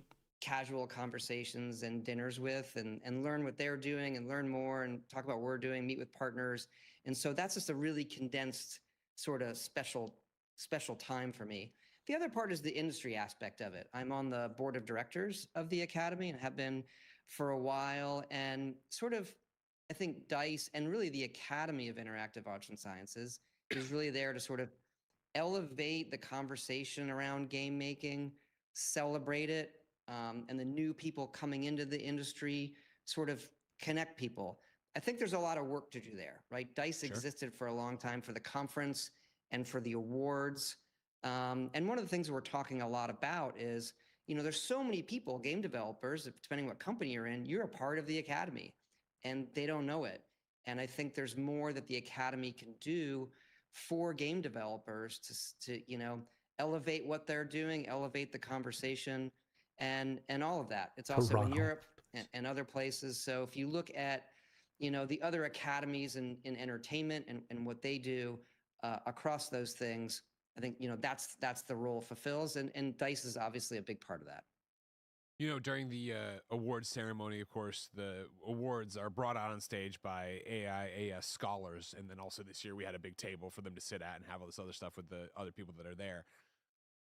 For you, I'm not saying you're in the twilight of your career, but you've been doing this a long time, right? And you are Todd Howard. Yeah. Like you're the top of the mountain in so many different respects, right? When you look at them, what are you telling them as the industry wrestles with layoffs, AI, what's going on as people consolidate into these things, and then it's all shareholders. Remake is okay. It Thanks like, for letting me know about that, you Elder. listen to this show. I know you listen to Games Daily occasionally. Like, it's a lot of bad news a lot of times, and I, as a fan, get bummed out by that. But I can't imagine I'm leaving college, I'm starting on my journey to be a game dev, and seeing all this. His camera is just like the perfect analogy of Bethesda and Starfield. You've got Fallout and Elder Scrolls right there visible, and then on occasion he shows a little bit of Starfield, and then goes back to hiding it. Are kind of worried. They read about it. Am I gonna? That's not what he meant when he said AI, Tenebro. If you're a new person, you have more opportunities to make a game and get it out there than anyone's ever AI had. was, I'm assuming it's an acronym for some sort of award. Step away from, economics or big economics and look at the games that are coming out and look at the creativity in them and the Honestly, audiences Rick, I they don't are know. finding. Look at the Game of the Year nominees at DICE. That list is incredible, and there could have been more. So if I look at what's coming out, what people are talking about, or what they're playing, and I look at the industry, I'm like, this is incredible. But then, yes, behind the scenes, kind of those waves of like, well, what's it like for, big development teams? You're in a lot of question mark spots where, hey, what should a budget be on a game? Yeah. That's a big question mark. And Starfield's current budget, fucking what are zero. the chances that makes any money? That's hard right now, and people are wrestling with that because so many people are playing games. Whereas you used to think about. I was just saying that, Barnell. You can kind of see it on occasion appear and then disappear. And you were kind of like going through games, and now people, you have the big games dominating the time. Or a game that you love, you spend a lot of time in. I say this as somebody kind of like our games benefit from that, where people do spend a lot of time in them. For sure. But I kind of think wider across the industry. So I think the level of creativity and the stuff coming out. It does look like two cases. All right, see you later, Rory. It could be the best we've ever had. But then you have all those other things going on that I think people are working really, really hard to solve. Okay. What came out this year in conversations about AI? Obviously, this is a hot button issue. I saw, you got quoted by Eurogamer talking about it being a tool, right? It'll never replace people, but it's a tool that's here. Are you seeing other folks use it the same way or have that same opinion of it, or they think it's a fad, or where are we at with AI from your side? Well, it's certainly not a fad. I think the AI answer now becomes ask me in 6 months, right? It changes so much what you're seeing out there. For us, we're being incredibly cautious, kind of viewing it as a tool, like an analyst. Yeah, the data she's in moving our around. Games. We're not using it to generate anything. Sure. I think there's such an element of artistic intention that is essential to what we do and others do. And if you look across things outside of AI, like sort of go back 100, like this idea of craftsmen, I still think craftsmen and that handcrafted human intention is what makes things special. Sure. And that's where we want to be. But you can't ignore it in terms of it's coming, it's changing every few months. There's a new model. Particularly in the tech side with code or productivity or other things. And I would just say we're looking at that stuff. The bubble seems to be bursting from what I've seen with the AI thing. Help us sort of get better at some, big data tasks that just take us a lot of time that we just wish were done now. Sure. So we can move on to the creative stuff. That's kind of where our heads are. No, But I think it's still no, very, very Richard. early days. No. Yeah. Yeah, it's been an interesting back and forth, and I feel like the conversation gets so lost because when you say AI now, people think Gen AI, and they think it's writing the quest, it's making the environment, it's doing the thing. Whereas I think I'd like to think, and maybe I'm naive and I'm not at studios, but it feels like the people I talk to are talking about what you're The thing talking is, about. there's Well, let's definitely coalesce some data sort of to do procedural this thing that generation would that take Bethesda have been using hours for a of while. boring, Like, look busy at the work in an generic Excel quests you get spreadsheet versus in not Fallout or in generating 18 but then you do get people Skyrim, wanting to make the and game now in that they know Starfield. And I don't think that's generative AI necessarily, but it definitely feels like Yeah, it. we just have so With much that kind of data like, in go our to games and so said much planet, data that kill even we said enemy, classically generate, grab said item, with you our know? own procedural We don't systems need that. or long-term play analysis, and using those systems to like help us with that or validate some things that we're thinking, I think has a lot of use, today. But again, this is something that's changing really rapidly. Sure. And we'll see where it goes. The one last thing I want to hit on from DICE was Vince Zampella, of course, passed away tragically in December. They did a DICE tribute there. You spoke there. I wanted to read this passage from Stephen Totillo's GameFile report on the tribute. Quote, Vince was the real deal. Longtime Bethesda game designer and leader Todd Howard said on stage at DICE, describing their 20-year friendship. Daggerfall had it too, did it?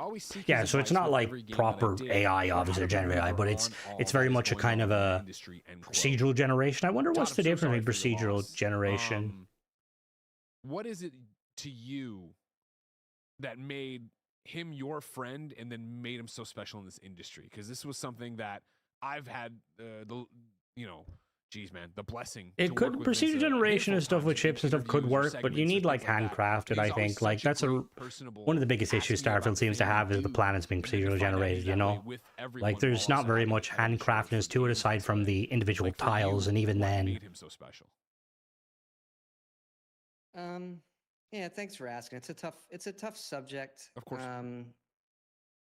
And like, Vince oh, is and that I, Aurora? we're Is about it the more same than one of age. you? We met. Oh, you were a right singular after Allied person. Assault, that Hello incredible there, E3 MM. demo Welcome. they did, and kind of like we came up in the industry together.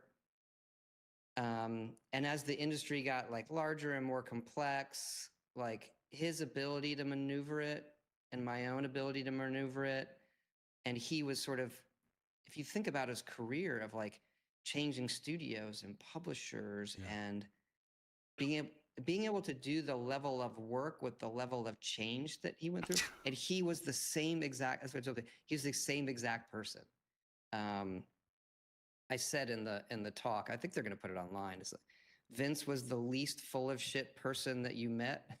He would call it as he saw it, and he had no fear. No, I'm right? aware His what it is, ability Paul, to because kind I of just push meant through like, that, what is like, it like this is compared what to the game generative AI? needs, You know this what I is mean? what the Because there team is needs, randomness to it, but and I then don't personally care what I true have to random do doesn't to work, right? make that happen.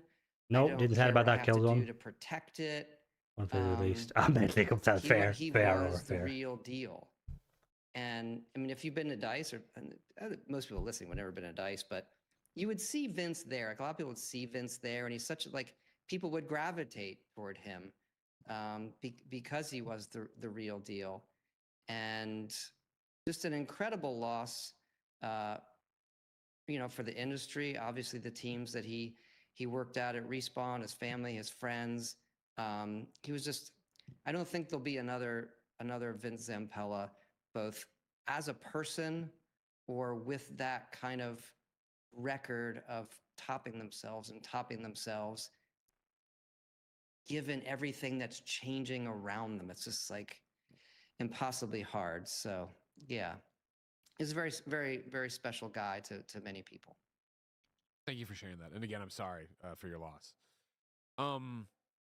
It is interesting. You mentioned, you and Vince were the same age or about the same age and stuff like that.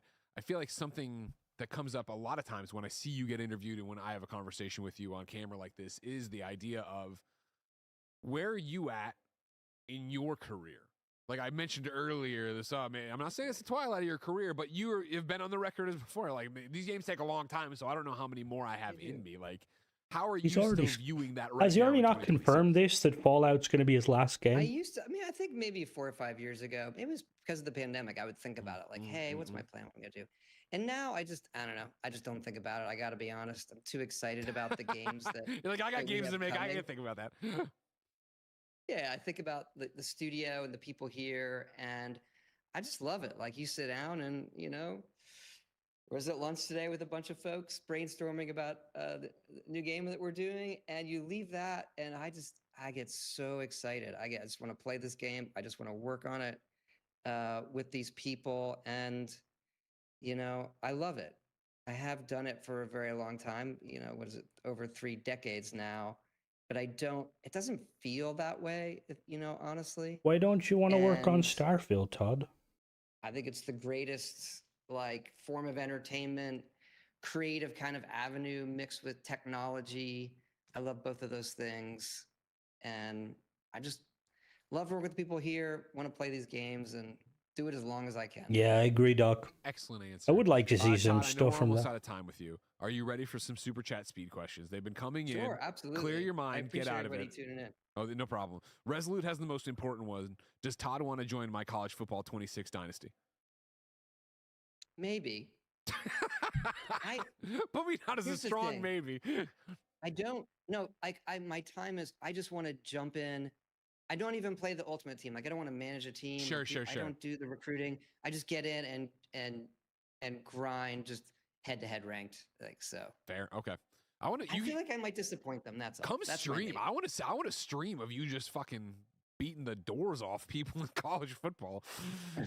Brendan Lucas super chats. I've been getting a real kick out of creations. Is there any planned evolution of the program for larger scale creations supported by Bethesda?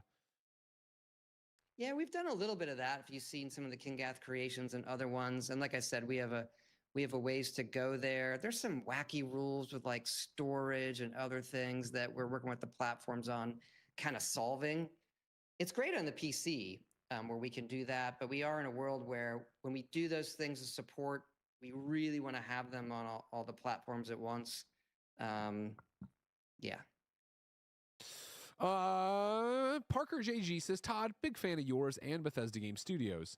I found Starfield to be a very impressive accomplishment, but missed the organic exploration. Thoughts? Yeah, I think it's a good criticism. I think when you look at the criticisms of Starfield, the way you explore in that game, given the nature of what it is just, it's tricky. It's harder. You're going to land on ice balls. You have outer space is big. I think we did a lot of good things, but I think the nature of that problem is really hard. And look, I think for some people, understandably, I'm not Starfield can be a boring game.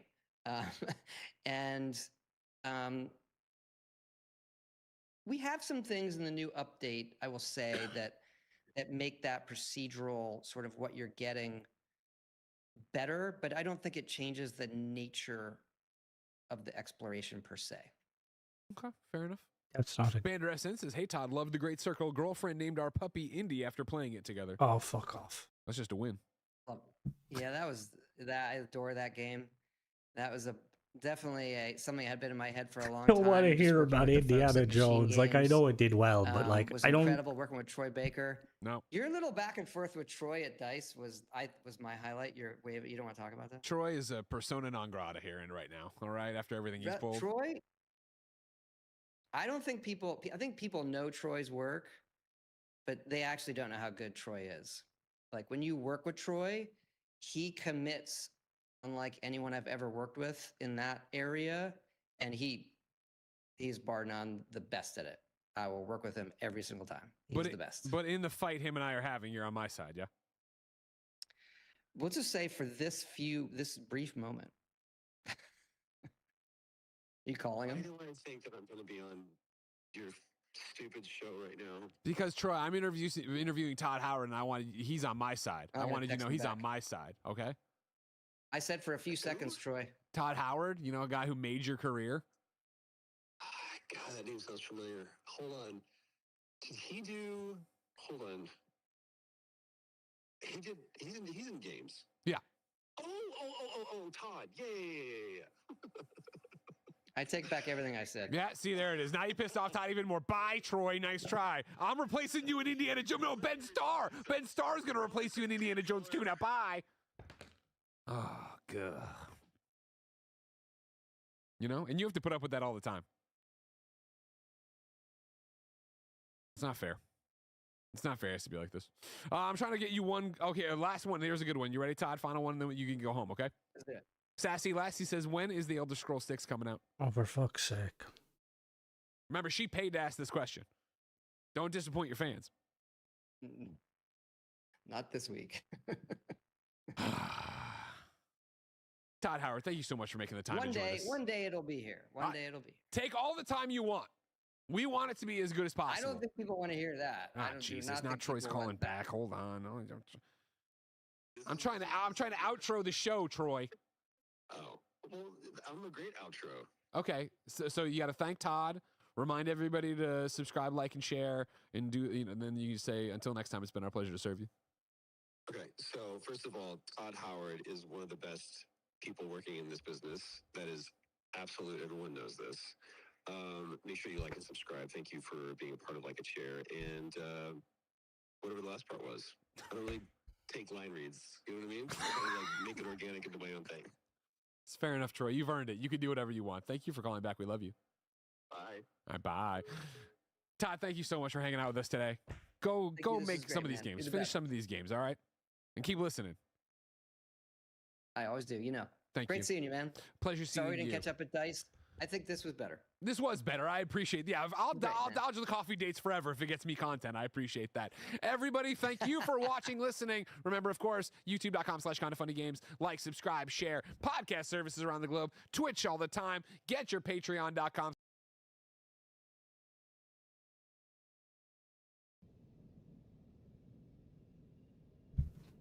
All right, let me go back to what I was doing.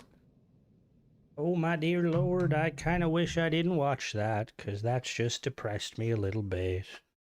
And I'm just swapping back over to Xbox. He mentions nothing about Fallout 4 being an absolute fucking a deplorable condition. He mentions Starfield, but again, doesn't say too much, just says soon. Confirms that, like, fair enough, you know, fair enough, it's not going to be a 2.0 update. Did he really need to say that on the show? He could have came out and mentioned that. Did he mention that, like... I don't know. It's just, yeah. It was important to say that it wasn't a 2.0 update, and I think that's the only credit I suppose I can give Todd. I don't know if Mona... My next mod is coming soonish. I don't know if Mona are guiltier there, but hopefully they don't hear me say this because they'll just bully me. But, like, that's the only credit that can be given to him is, you know, like, it's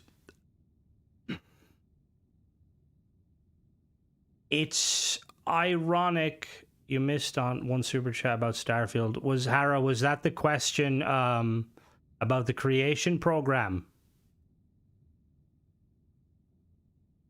Yeah, no, I did see that. I seen that, Hara. I seen that. Which was kind of, to be honest with you, it's like what a few people were saying in the chat.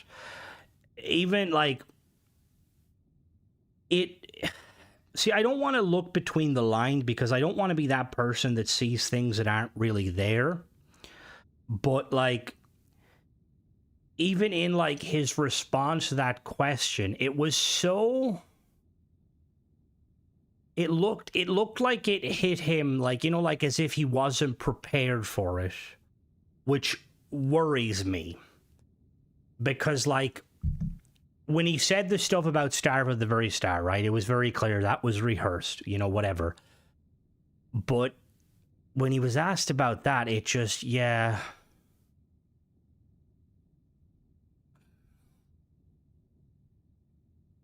Like... To be honest with you, it's... I don't really know. Like, it... I try my best corporal language super chat. a creation. It was red, and all I got was a very it was you that did it. Fucking thank you for your contribution. I can see you, Mona, okay? Like, I know you think I sweep, but like, give us a moment, okay? I'm trying to process. It takes a bit. Jesus Christ. There was a hint of excitement when he mentioned, like, oh, like, some procedural generation. But, like, what have you been doing for a whole year, Todd? Like, what the fuck have you been doing, you know? Like, is it... I don't know. Oh, don't you start, Deadly. I'm not in the mood. I was like, lol, okay, yeah. Oh, I don't know. It's just... I was so tempted to, like, spend a tenner to be like... I'm surprised he answered that, to be honest with you. Because... I was gonna drop a tenner and be like, yo, Todd, anything on ship parts? But then I seen some of the people, like, the people asking about fucking Elder Scrolls 6. We've got, like, Fallout 4 in dire straits. He doesn't even fucking mention it. He mentioned 76. 76, I'm pretty sure, isn't even really developed by the main Bethesda guys. Isn't it developed more outhouse by a different studio? Like the TV show, again, hyping up the TV show. Like, Todd, I'm not trying to be mean or anything, but most of the good things from it, the storyline, was already written by the guys previous to Bethesda owning it. You know? Like, there's no, like, it's just, I don't... Yeah, Fallout's in a great fucking place if you love playing a pseudo-freemium game where they expect you to get your wallet out every time you want to build your base or look fucking cool. Like, it's like, Jesus fucking Christ.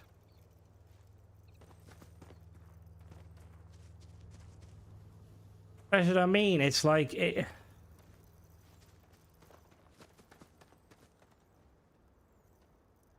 Well, no, he mentioned 6 or more engines on Starfield. Yeah, Jake the Crusader. You can download... Sadir Machina has a decorative engine mod that does exactly what that is. It allows you to place as many engines you want. It's on Xbox. Not a Fallout mention, but why would they focus on Starfield? It's about the money. Older games are... because Starfield is their current iteration, and they're hyping up all this stuff. Also, I just want to say, like... There was a level of irony talking about the DICE creator who died in a car crash, and then having a picture of a sports car in the middle. I know that obviously there was no bad intention there, but yeah. It was, I don't know. No problem. Like...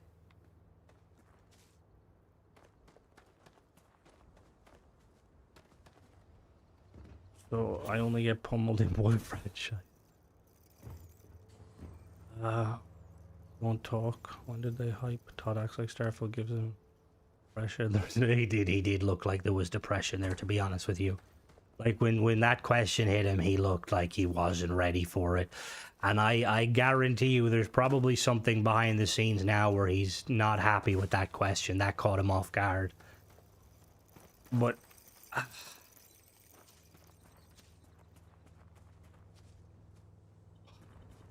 I don't know. It's like it's...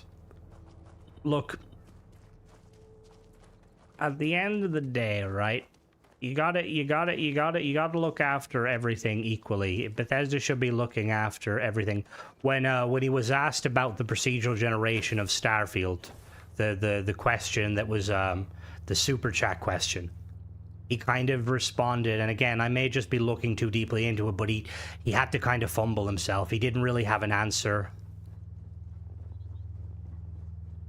But see, the thing that frustrates me with that, though, Deadly, about the money thing, if they cared enough about the money, they'd be updating Fallout 4's mod limit, like, so that people could buy more paid mods. They'd be 100% dropping the Fallout 3 remaster so they can get more money. Stole by your fanbase so long before you deserve to be uncomfortable. Yeah. And because the thing is, right, it seems like, from what I gathered initially, it seems like the majority of the people in that chat were like interested in Starfield and stuff, and like he gets it out of the way, and I'm shocked he mentioned it, to be honest.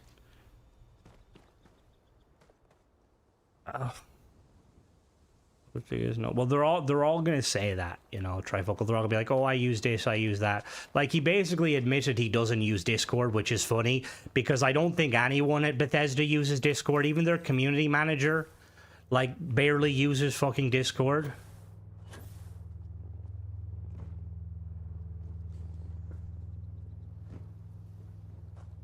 Oh, and I do get that, Lone Star. Can't drop things if they're not ready. They can't, but they can still talk about it. Like, a year and a half, like this whole thing where he's like, oh, you know, like, I like shadow dropping. Shadow dropping's not, that's something you do with remasters. The leak thing was also quite interesting, because leaks leaks are no longer like a bad thing, okay? Like, leaks, like, you look at Battlefield, right? Battlefield with leaks were all calculated. These days, leaks are not actually leaks. It's just calculation to draw hype and get advertisement without spending any money. It was the same with the Oblivion. The Oblivion leaks, like, fucking did really well and made Oblivion even more hyped. Like, I understand where he's coming from, but at the same time, I don't think it matters too much if, like, they leak it. I think it just gives people more time to be excited.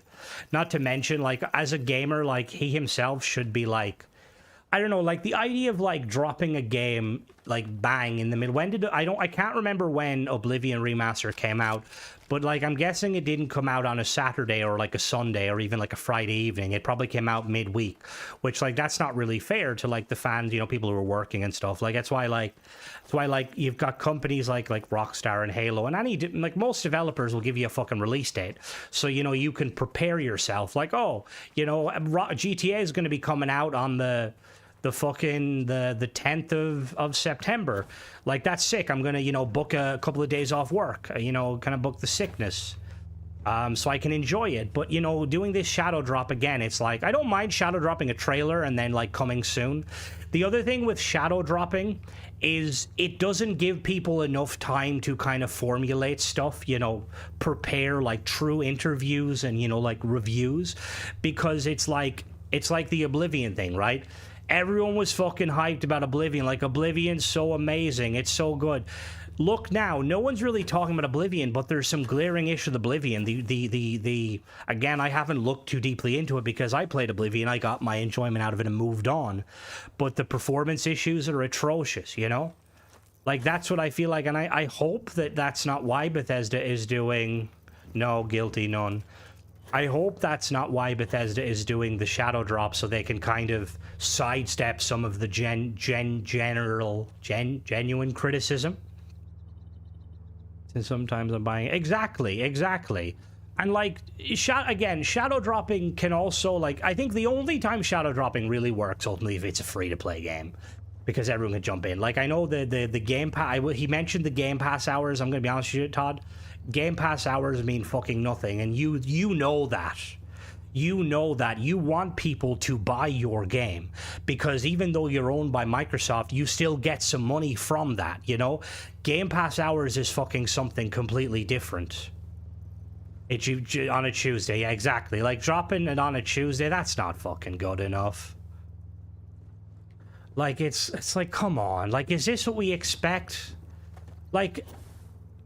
How, like, he says they've got, like, 300 people, and the thing that, again, not looking too deeply, but it did worry me when they talked about Starfield, and he initially said that, you know, they work with some third-party studios, I believe. And that made me, like, think, is he kind of soft-launching the idea of Starfield being kind of transitioned to some other studio? To be honest, guilty. I will build a ship. I need to install some stuff real quick. What time? Yeah, I'll build a ship for a little bit. Let me just uninstall these mods. The thing is they talked more about 76, which is their cash cow, and the TV show, which ultimately, it's two things that, I don't know. Like, I get it, you know? Like, I get like why Todd would be so hyped for the TV show, because to be honest with you, it's the first TV show that is done significantly well, you know, from a game franchise and stuff. This will all get Todd in the news before they launch their new update. And that's fair. Like, people definitely have an interest in 76, but honestly, I don't think it's as big as people make it out it is, or as they make it out it is. I don't know though, you know. I think it should be handed over.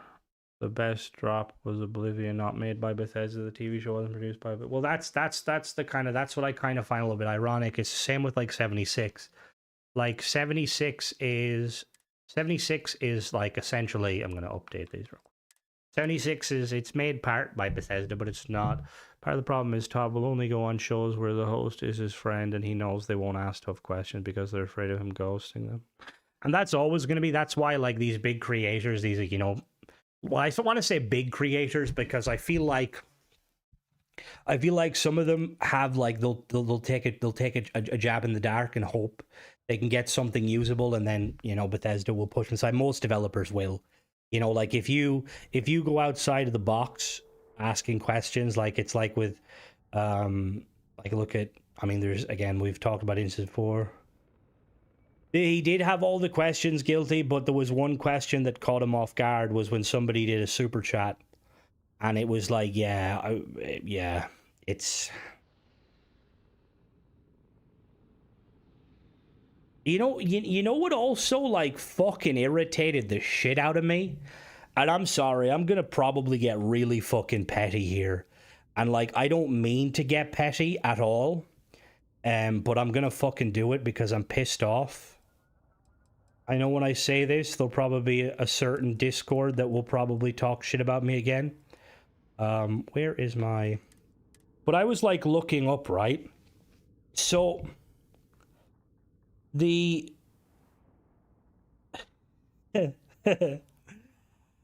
fucking, they like mentioned StarCon, and look, I'm gonna be honest with you, right? The mod author, or the creator of StarCon, reached out to me to ask me if I would like to be interested, and to be honest with you, I don't know if I declined or maybe I didn't, and I probably should have. I maybe have ignored them. I didn't intend to, but the way I was looking at it is I didn't want to go on like some sort of a convention to hype up Starfield when Bethesda clearly at that point didn't give a fuck about the game. Now, looking at like the people that were on it, there was like some creators and stuff. I don't know some of them. There was some voice actors. The Wes Johnson, who voices Ron Hope, Jake Green, who voices Vasco, and Jan Johns, who voices Jillian. But then they like had like mod authors, and like I'm looking at this list, and there's 2 mod authors there that are actually making content where the game actually goes well. You know, the vast majority of them, like there's some there I've spoken to in the past, but the vast majority of them are fucking grifters that couldn't give a shit about the game actually succeeding. They love Starfield being in this dire state because they can push out their shitty fucking paid mods.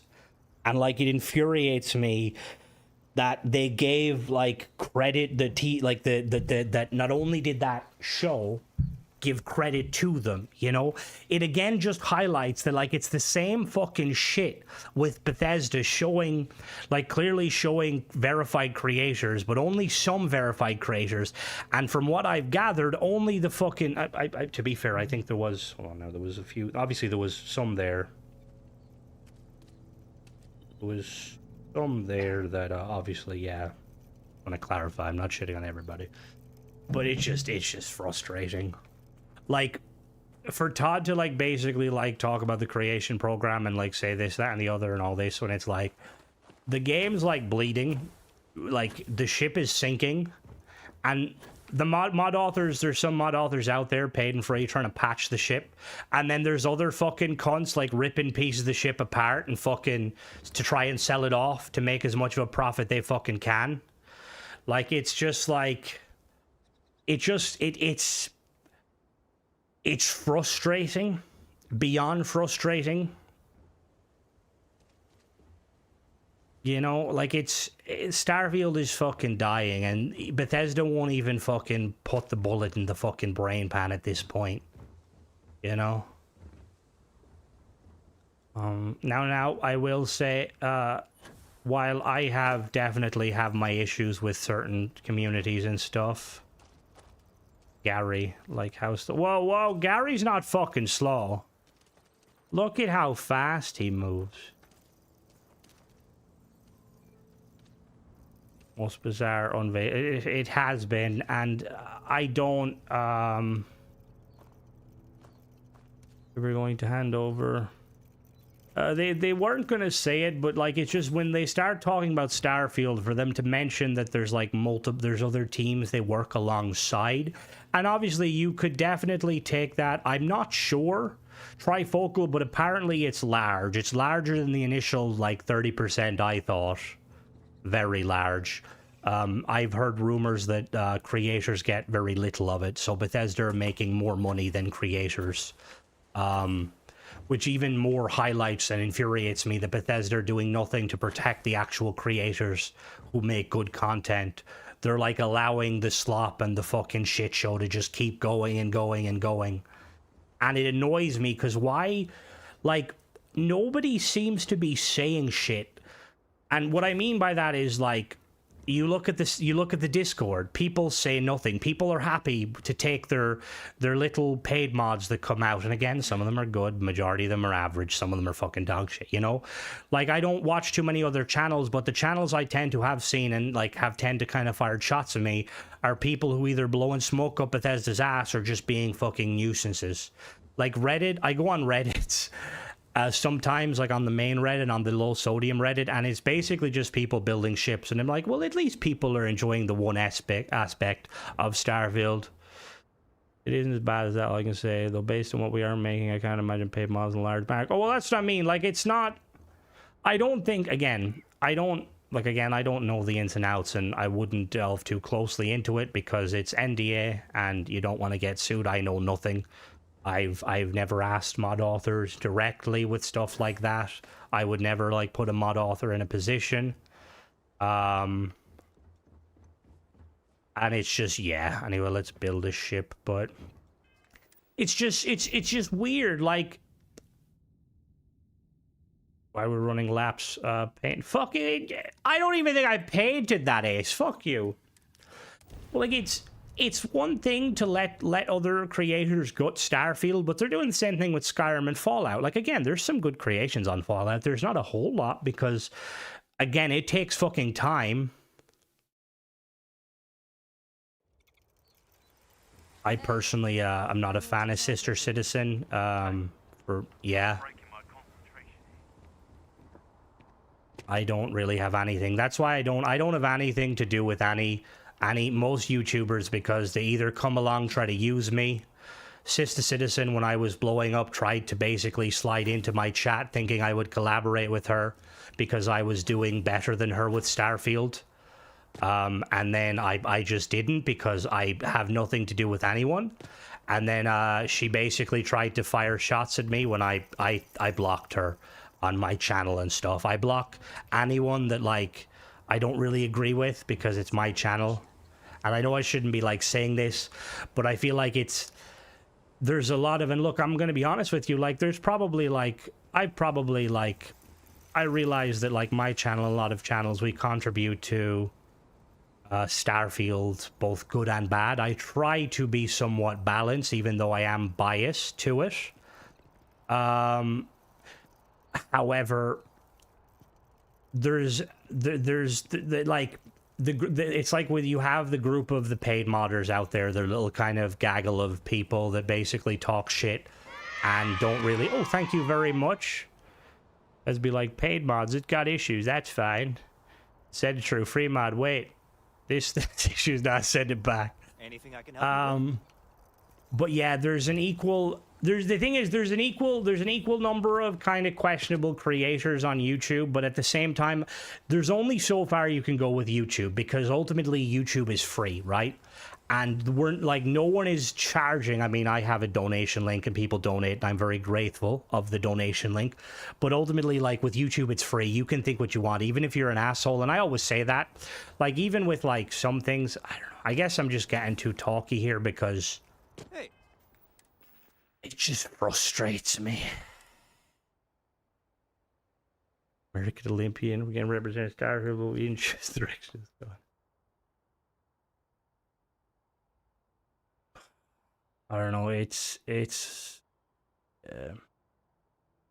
Well, I don't blame people like the Bethesda, the official Discord mods and stuff. I don't blame any of them because, like, at the end of the day, like, they're just there doing a job, you know. Like, they have to try and keep everything going as much as they can.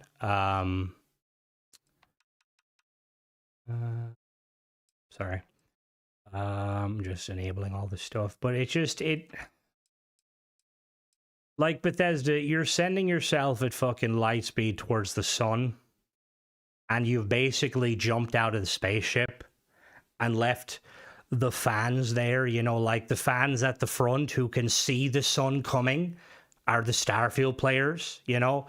The fans in the middle are the Fallout fans who are starting to see the rumors, you know, like the light of the sun is now kind of reflecting off of the ship where we see that. The Elder Scrolls fans are in the back, like, you know, the music is too loud. There's no fucking, the windows are closed. And maybe, you know, maybe at the last minute, you know, they might just push the Starfield fans out in a hopes of slowing down the ship so that Elder Scrolls doesn't shit the bed.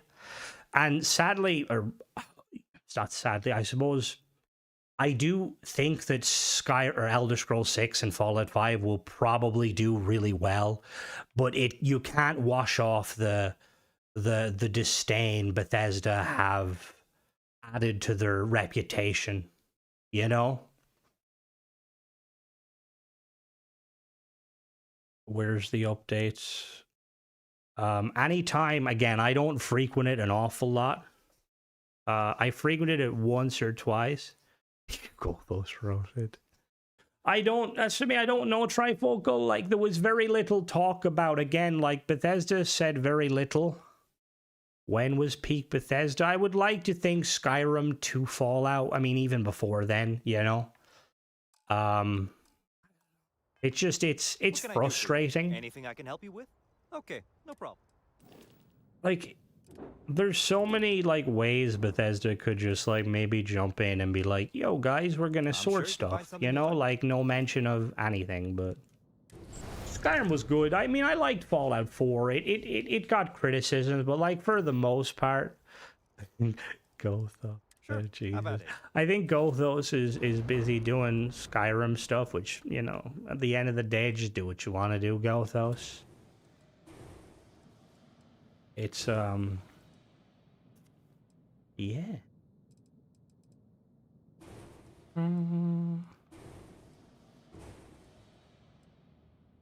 Yeah, I don't know. It's not bad, and I will, like, look, I'm gonna be honest with you, like, when it comes to, like, mod authors and stuff, like, I mean, you could make the argument, what the fuck? Oh, you could make the argument that he's trying, you know? Why is that black?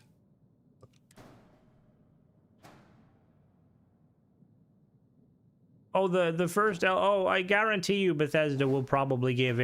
Like, we need to hold out and wait, but put it this way. If... I said it before.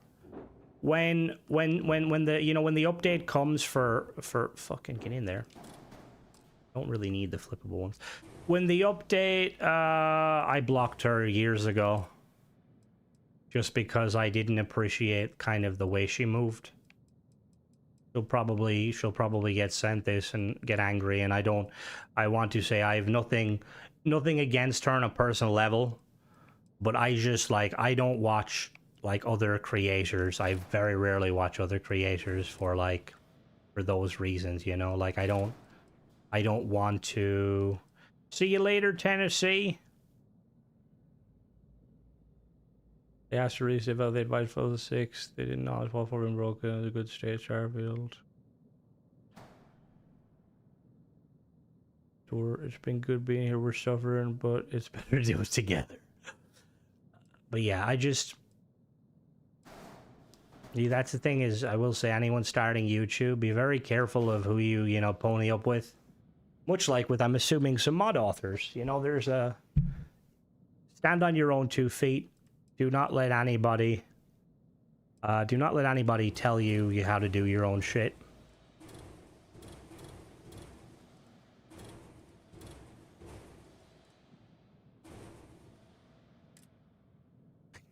It's like you're saying goodbye to yourself.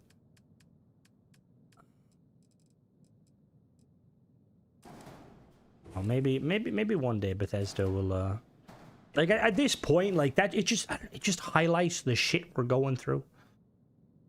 Like they don't fucking care. Or if they do care, they're fucking piss poor job showing it. Like, how hard is it, Bethesda, to just, like, you know, come out and be like, you know what, like, we realize we fucked up some stuff. We're not gonna pretend we didn't. But, like, we're trying.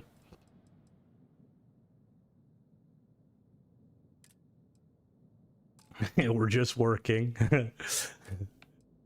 Todd Howard just is. No, I'm not saying goodbye. Oh, okay. I thought you were talking about me. I was like, no. I like living.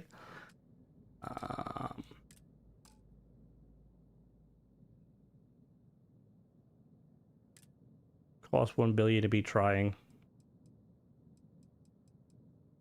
But it's like I said yesterday, like, they made so much money from, you know, whatever. They made so much money from the sale, and obviously not a lot of that is going to go back into the pocket, but if they made billions, like, you know, like, a fucking, like, I'd say $1 million could easily, you know, you put $1 million into Starfield with content, paid content, you could easily make that back, you know? Like, and that would be, to Bethesda, that would be fucking nothing, you know? Like, to some companies, that'd be a lot of fucking money. Do I want to use this? I'm trying to make a... This is a secret project. We've probably 2D puzzle solving. Old following. Goes back 30 years. Yeah, but I feel like, is there any is there any point being a kind of a, you know, like a kind of a diehard follower of Bethesda? Like, what does it get you, you know?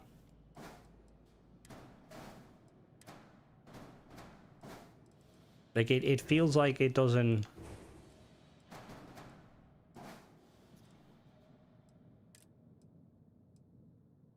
Like, I honestly feel sorry for some developers out there. Like, the amount of shit Halo developers get. And, like, they've always been trying. Like, they may not have always, like, made the best choices when it comes to games and stuff, but they keep fucking trying. Meanwhile, Bethesda's, like, here, and, like, they just literally, like... No one, like, seems to... Like, if that Greg guy was a true diehard fan of Starfield, why would he not be questioning Todd more, you know, even behind the scenes? Like, if I was a fucking influencer that had Todd Howard's number, I'd be like, yo, Todd, look, not trying to be a bitch. What the fuck's going on? Like, is the game... Are we killing the game or not? Because I'd like to know, personally. Is she dead or is she alive? It's me hours and hours of enjoyment with the streams, videos. But that's the rock. Behind the scenes, he'd be able to ask whatever questions he want. Detective reactors flip for you as well. I mean, once you fly into space, for example. Wait, what do you mean, they flip back?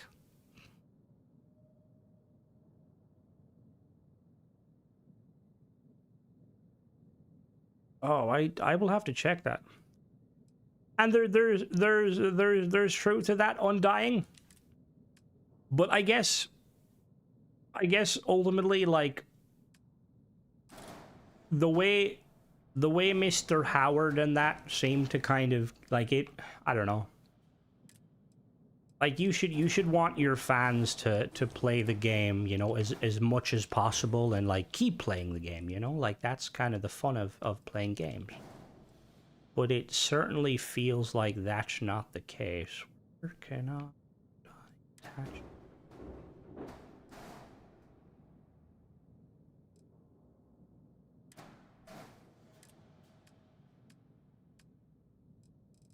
What do we do?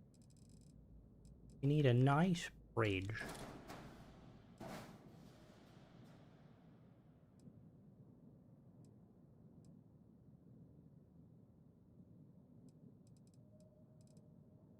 I really wish there was like, oh, there fucking is, but I don't have it.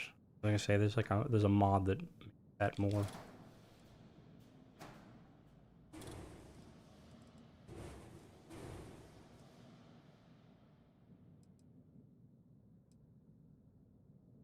He did, which again kind of like that kind of like, again, it slightly like worries me when he kind of says it like that, because while it certainly is killing it, if it was like killing it, why wouldn't they just say fucking more? I don't know. Sorry, I'm just salty. Ba-ba. Oh, like I feel like anybody with a brain is going to kind of like watch Bethesda more closely when it comes to stuff. And like the sad reality is, like, I'm a fanboy, you know, they'll drop content for the game, I'll be happy, but like I'll still be, you know, like I'm gonna play Fallout 5, I'm gonna play Elder Scrolls 6 and all this shit, but and most people will, you know, will be angry, but it's just you just wish that they'd give us a bit of respect, you know, be like, oh, don't worry, we're working on content. Got a lot of content coming, don't we, Todd? We really enjoy reviews. Love to see your core mod list or general list of recommended mods. I could definitely do that. My mod list is very like ship basic, ship building. I do have a few like, I do have a few ones like say for instance, I have, what do I have? I have like some kind of like, you know, like light kind of gameplay enhancement mods. Good hope text, but I do agree. I'm kind of surprised that Bethesda didn't have a hope tech spine. Let me see, what do I want to do? Where's the Nova pieces? The Nova pieces. I have to make use of some of these pieces in a moment. Did I ever put a piece? What? Ew. That looks funny.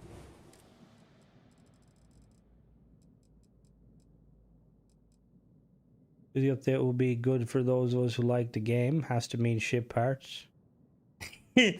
Oh, fuck it, if it's no ship parts, honestly, I will cry. It's like, yeah, don't worry, guys, we got some really good stuff coming. Oh, do we, Todd? Do we got ship parts? The fuck's a ship part?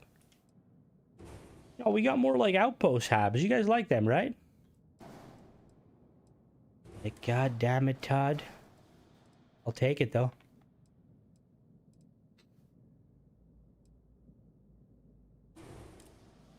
We need a reactor, an actual reactor.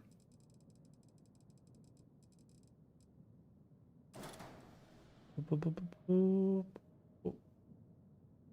this point, I'm keeping my hopes for. It's not 2.0. He basically confirmed it wasn't hollow. He said it won't be a 2.0 update. I'll have a video tomorrow kind of going over like what he said and what he's done. We do need some outpost stuff that just works instead of up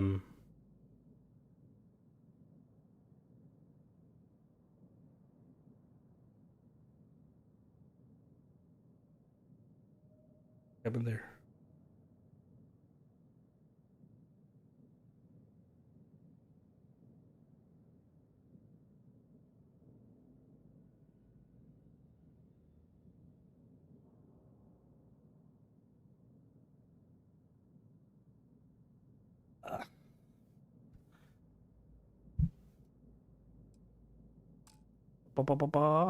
Bethesda literally only added one outpost tab, and it was the fucking like the like looking back, completing Shattered Space and getting a green reskin of a fucking outpost tab instead of like snake themed ship parts, it's fucking hilarious. Like there's a level of like kind of like the trollingness of it that it's just like, god damn, Todd.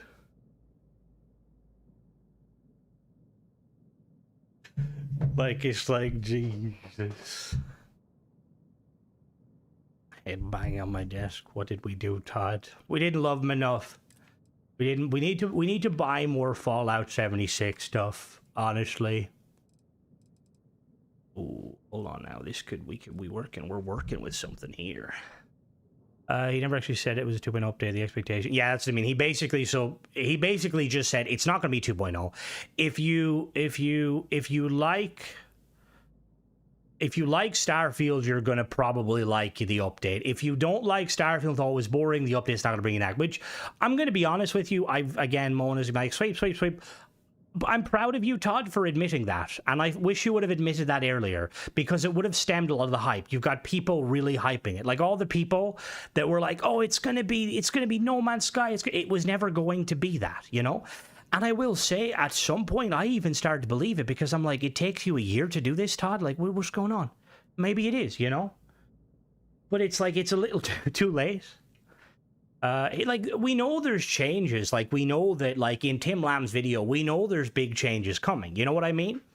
And I think we're going to like it. Don't get me wrong. Like the update, I think a lot, I've said it, and I think a lot of us have said it. Like, if we got an update that obviously fixed space to make space seem more like space, and that's like a loading screen, and like they added like an overhaul to the ship builder so that it's, you know, we don't need mods to do merging and stuff, and an overhaul to the outpost builder so that it feels like a settlement builder.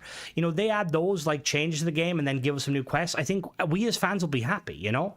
A roadmap and then more stuff going forward. We fucking love that, you know? We don't, like, I don't want, like, don't get me wrong, like, I'd fucking love if they just ripped the game apart and rebuilt it from the ground up, like, taking in feedback from fans, but they're not going to do that, you know? I think they realize that it's not worth the money. And, like, I don't blame them. But it's just, yeah. Should have been released already. We paid for it. Todd, let me pre-order. Let me give you money. Like, do you want fucking money? I'll give you money, Todd. I'd rather fucking give money to you guys than some of the questionable paid mods. But will I? Probably not, because you won't let me. I think it's going to be more of a 2.0. I hate to say it, I'm not looking to start an argument, but it's been long, complete silence. Plus third party. Well, to be honest, the reason it seems so long is he admitted that he's working on, he said he's working on Elder Scrolls 6.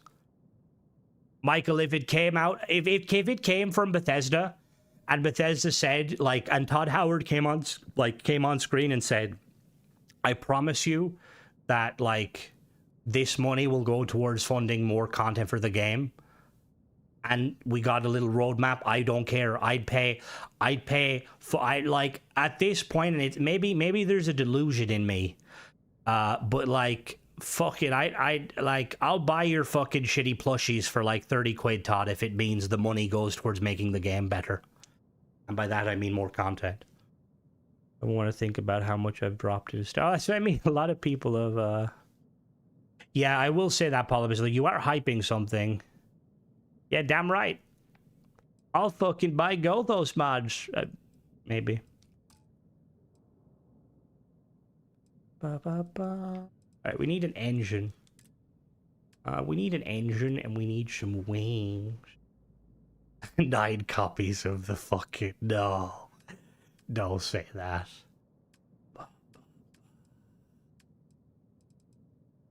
I think it will hurt Elder Scrolls 6 because fans will be too worried new players will just look at it and be like, well, the thing is like, look, through the greater, like, the grand scheme of Bethesda, most people don't realize Starfield fans what they're going through. Occasionally people will comment, and I understand, like, Polybus, I get it though, like, I want to be hyped, Like, I get comments on occasion of people who are Elder Scrolls fans and they just like, and it's not all Elder Scrolls fans, because I'm an Elder Scrolls fan, so I'm not an asshole. Well, I am an asshole. Saying like that they're kind of glad that Starfield's in the dirt because like it means, you know, like this is what happens when you take away development time. And I'm like, motherfucker, I didn't ask for Starfield. I'm glad it came, but don't fucking blame me.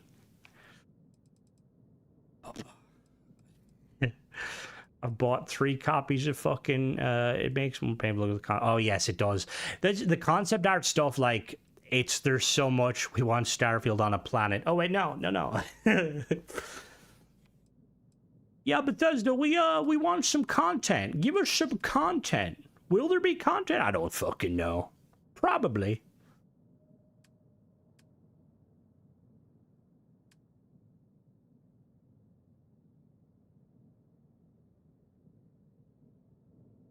Yeah. And again, that just kind of shows the level of, and again, look, you don't have to like Starfield. The majority of Bethesda fans don't like Starfield, and I get it, you know?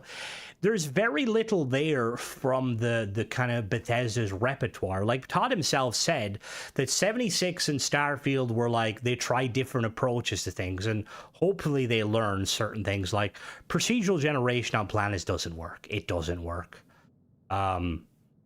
Live service games, i.e. 76, fucking works, clearly. What is your creation hot take? Get the idea of it because, like you said, it makes us fans who were there from the start. Oh, it does. And it's like... It's okay, hold on, let me build this real quick. I need to get some fuel tanks on top. Like, it's... I feel like if we get to a point, right, where they release this update, like this update comes out in when is it, supposedly April, right? Let's say April comes out, right? And what does April have for us? Well, April is the PlayStation launch, okay? And it comes out alongside an update. Like, I will be annoyed because, again, we have been fucking beta testers. And, like, I only buy creations if they're lore friendly or if I use the modders. And that's, honestly, that's, I feel like, how it should be.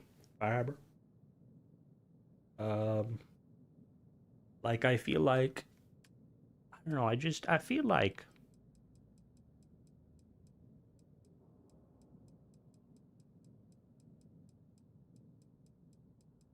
if there's any disgruntled Bethesda employees watching this stream, talk to me. I promise you, on my heritage as an Irish person, I would like inside information, but I would not publish that information. I would just like to know what the fuck's going on, and then maybe a year or two down the line, I'll drop some vague rumors about, you know, what you told me. That'll never happen. No reason to be annoyed by them having updates of the PS version, to be honest. The game didn't release in beta state, but we can be annoyed if them not coming. Well, what I mean by that, Courtney, is, don't get me wrong, I have nothing against, and I think it's cool that PlayStation players get to play the game. However, Starfield is very much a modding playground, and if PlayStation doesn't have access to that, there's a lot of mods they're missing out of, and it's a weird one because, like, they would be missing out on some really cool mods, but also they'd be saving themselves from the questionable shit. However, it's more so the fact that they said this was going to be a 10-year game. Was it a 10-year game? Fuck no. Definitely not. It was definitely not a 10-year game. And that's the other thing, right? Like, why? Like, I keep getting comments, right, where people are like, some people are like, oh, this is always how Bethesda's been. And, like, I'm going to be honest with you. Like, I played Bethesda games. I never really was. I don't remember Bethesda talking too much. I think I was spoiled by Bungie and, like, Halo Studios /343 because they were always very open. You know, like, there's a lot of other studios that are very quiet. Like, say, for instance, like, BioWare. What the fuck are they doing these days? I think they're making Mass Effect. Oh, I do think they will. Polybus, I think that's, honestly, if it came out that the reason the PlayStation relaunch took so long was because they were trying to get the mod stuff sorted, I wouldn't really, you know, I'd be like, well, that makes sense, you know? Like, does everyone remember when, like, this time last year when we were talking about, like, content and people were like, oh, it's the reason we haven't got content, it's because of the actor, the video game strike, the voice actor strike, sorry, and stuff like that. And it's like, I guess we as fans shouldn't be making excuses for Bethesda.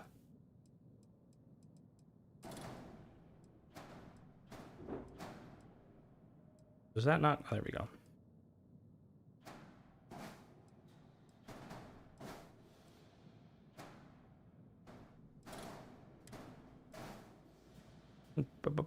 Hello, Elevated. You missed it. Todd Howard said nothing again. It was magical. Well, he did. He said some things.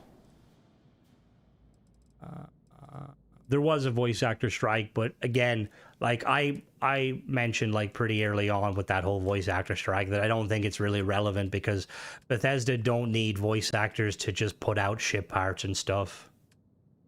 So if you're just joining Elevated, basically Todd said that initially when he was asked about the game, and he pretty much admitted that that they're working on stuff. It's not going to be a 2.0 update like people have been saying, and that it's going to be coming. They're almost ready to start showing information on it.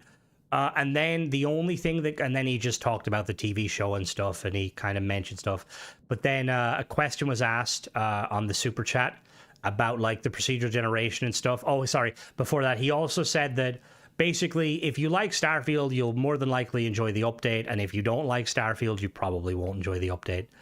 But it was when he was asked specifically about, he was asked about a procedural generation of the question, it looked like he wasn't prepared to answer it, and he basically kind of, the way he responded, it doesn't look good, you know, like it kind of, it looked more so like that even he's not really sure, you know, which does worry me quite a bit. But who knows? What's the error? Too few engines. I need engines. Okay.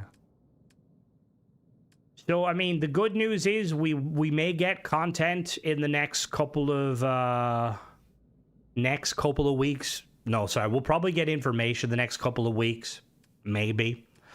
And but like beyond that, I don't know if they're gonna, they were talking so much about 76 and this like, oh, like 76, there's been like what, like 36 like seasons or something? How many has Starfield had, Todd? Oh, that's right, fucking 1. I mean 2 if you count, you know. I don't know though. We'll just have to see. I'm gonna really quickly just finish building the ship. I'll be back Friday for the usual stream. I don't know what to play. I'll put in the chat or in the Discord what to play and kind of see where it goes. And I do want to finish this ship because I kind of like how it's turning out. A 66, thank you, Michael. 60 fucking 6. Couldn't even do that. But yeah, I'll catch you guys later. Hope you guys have a good rest of your day. And remember, guys, there's more to life than Starfield. We've got a... Well, I don't know, but there will be something there. Bye-bye, everybody.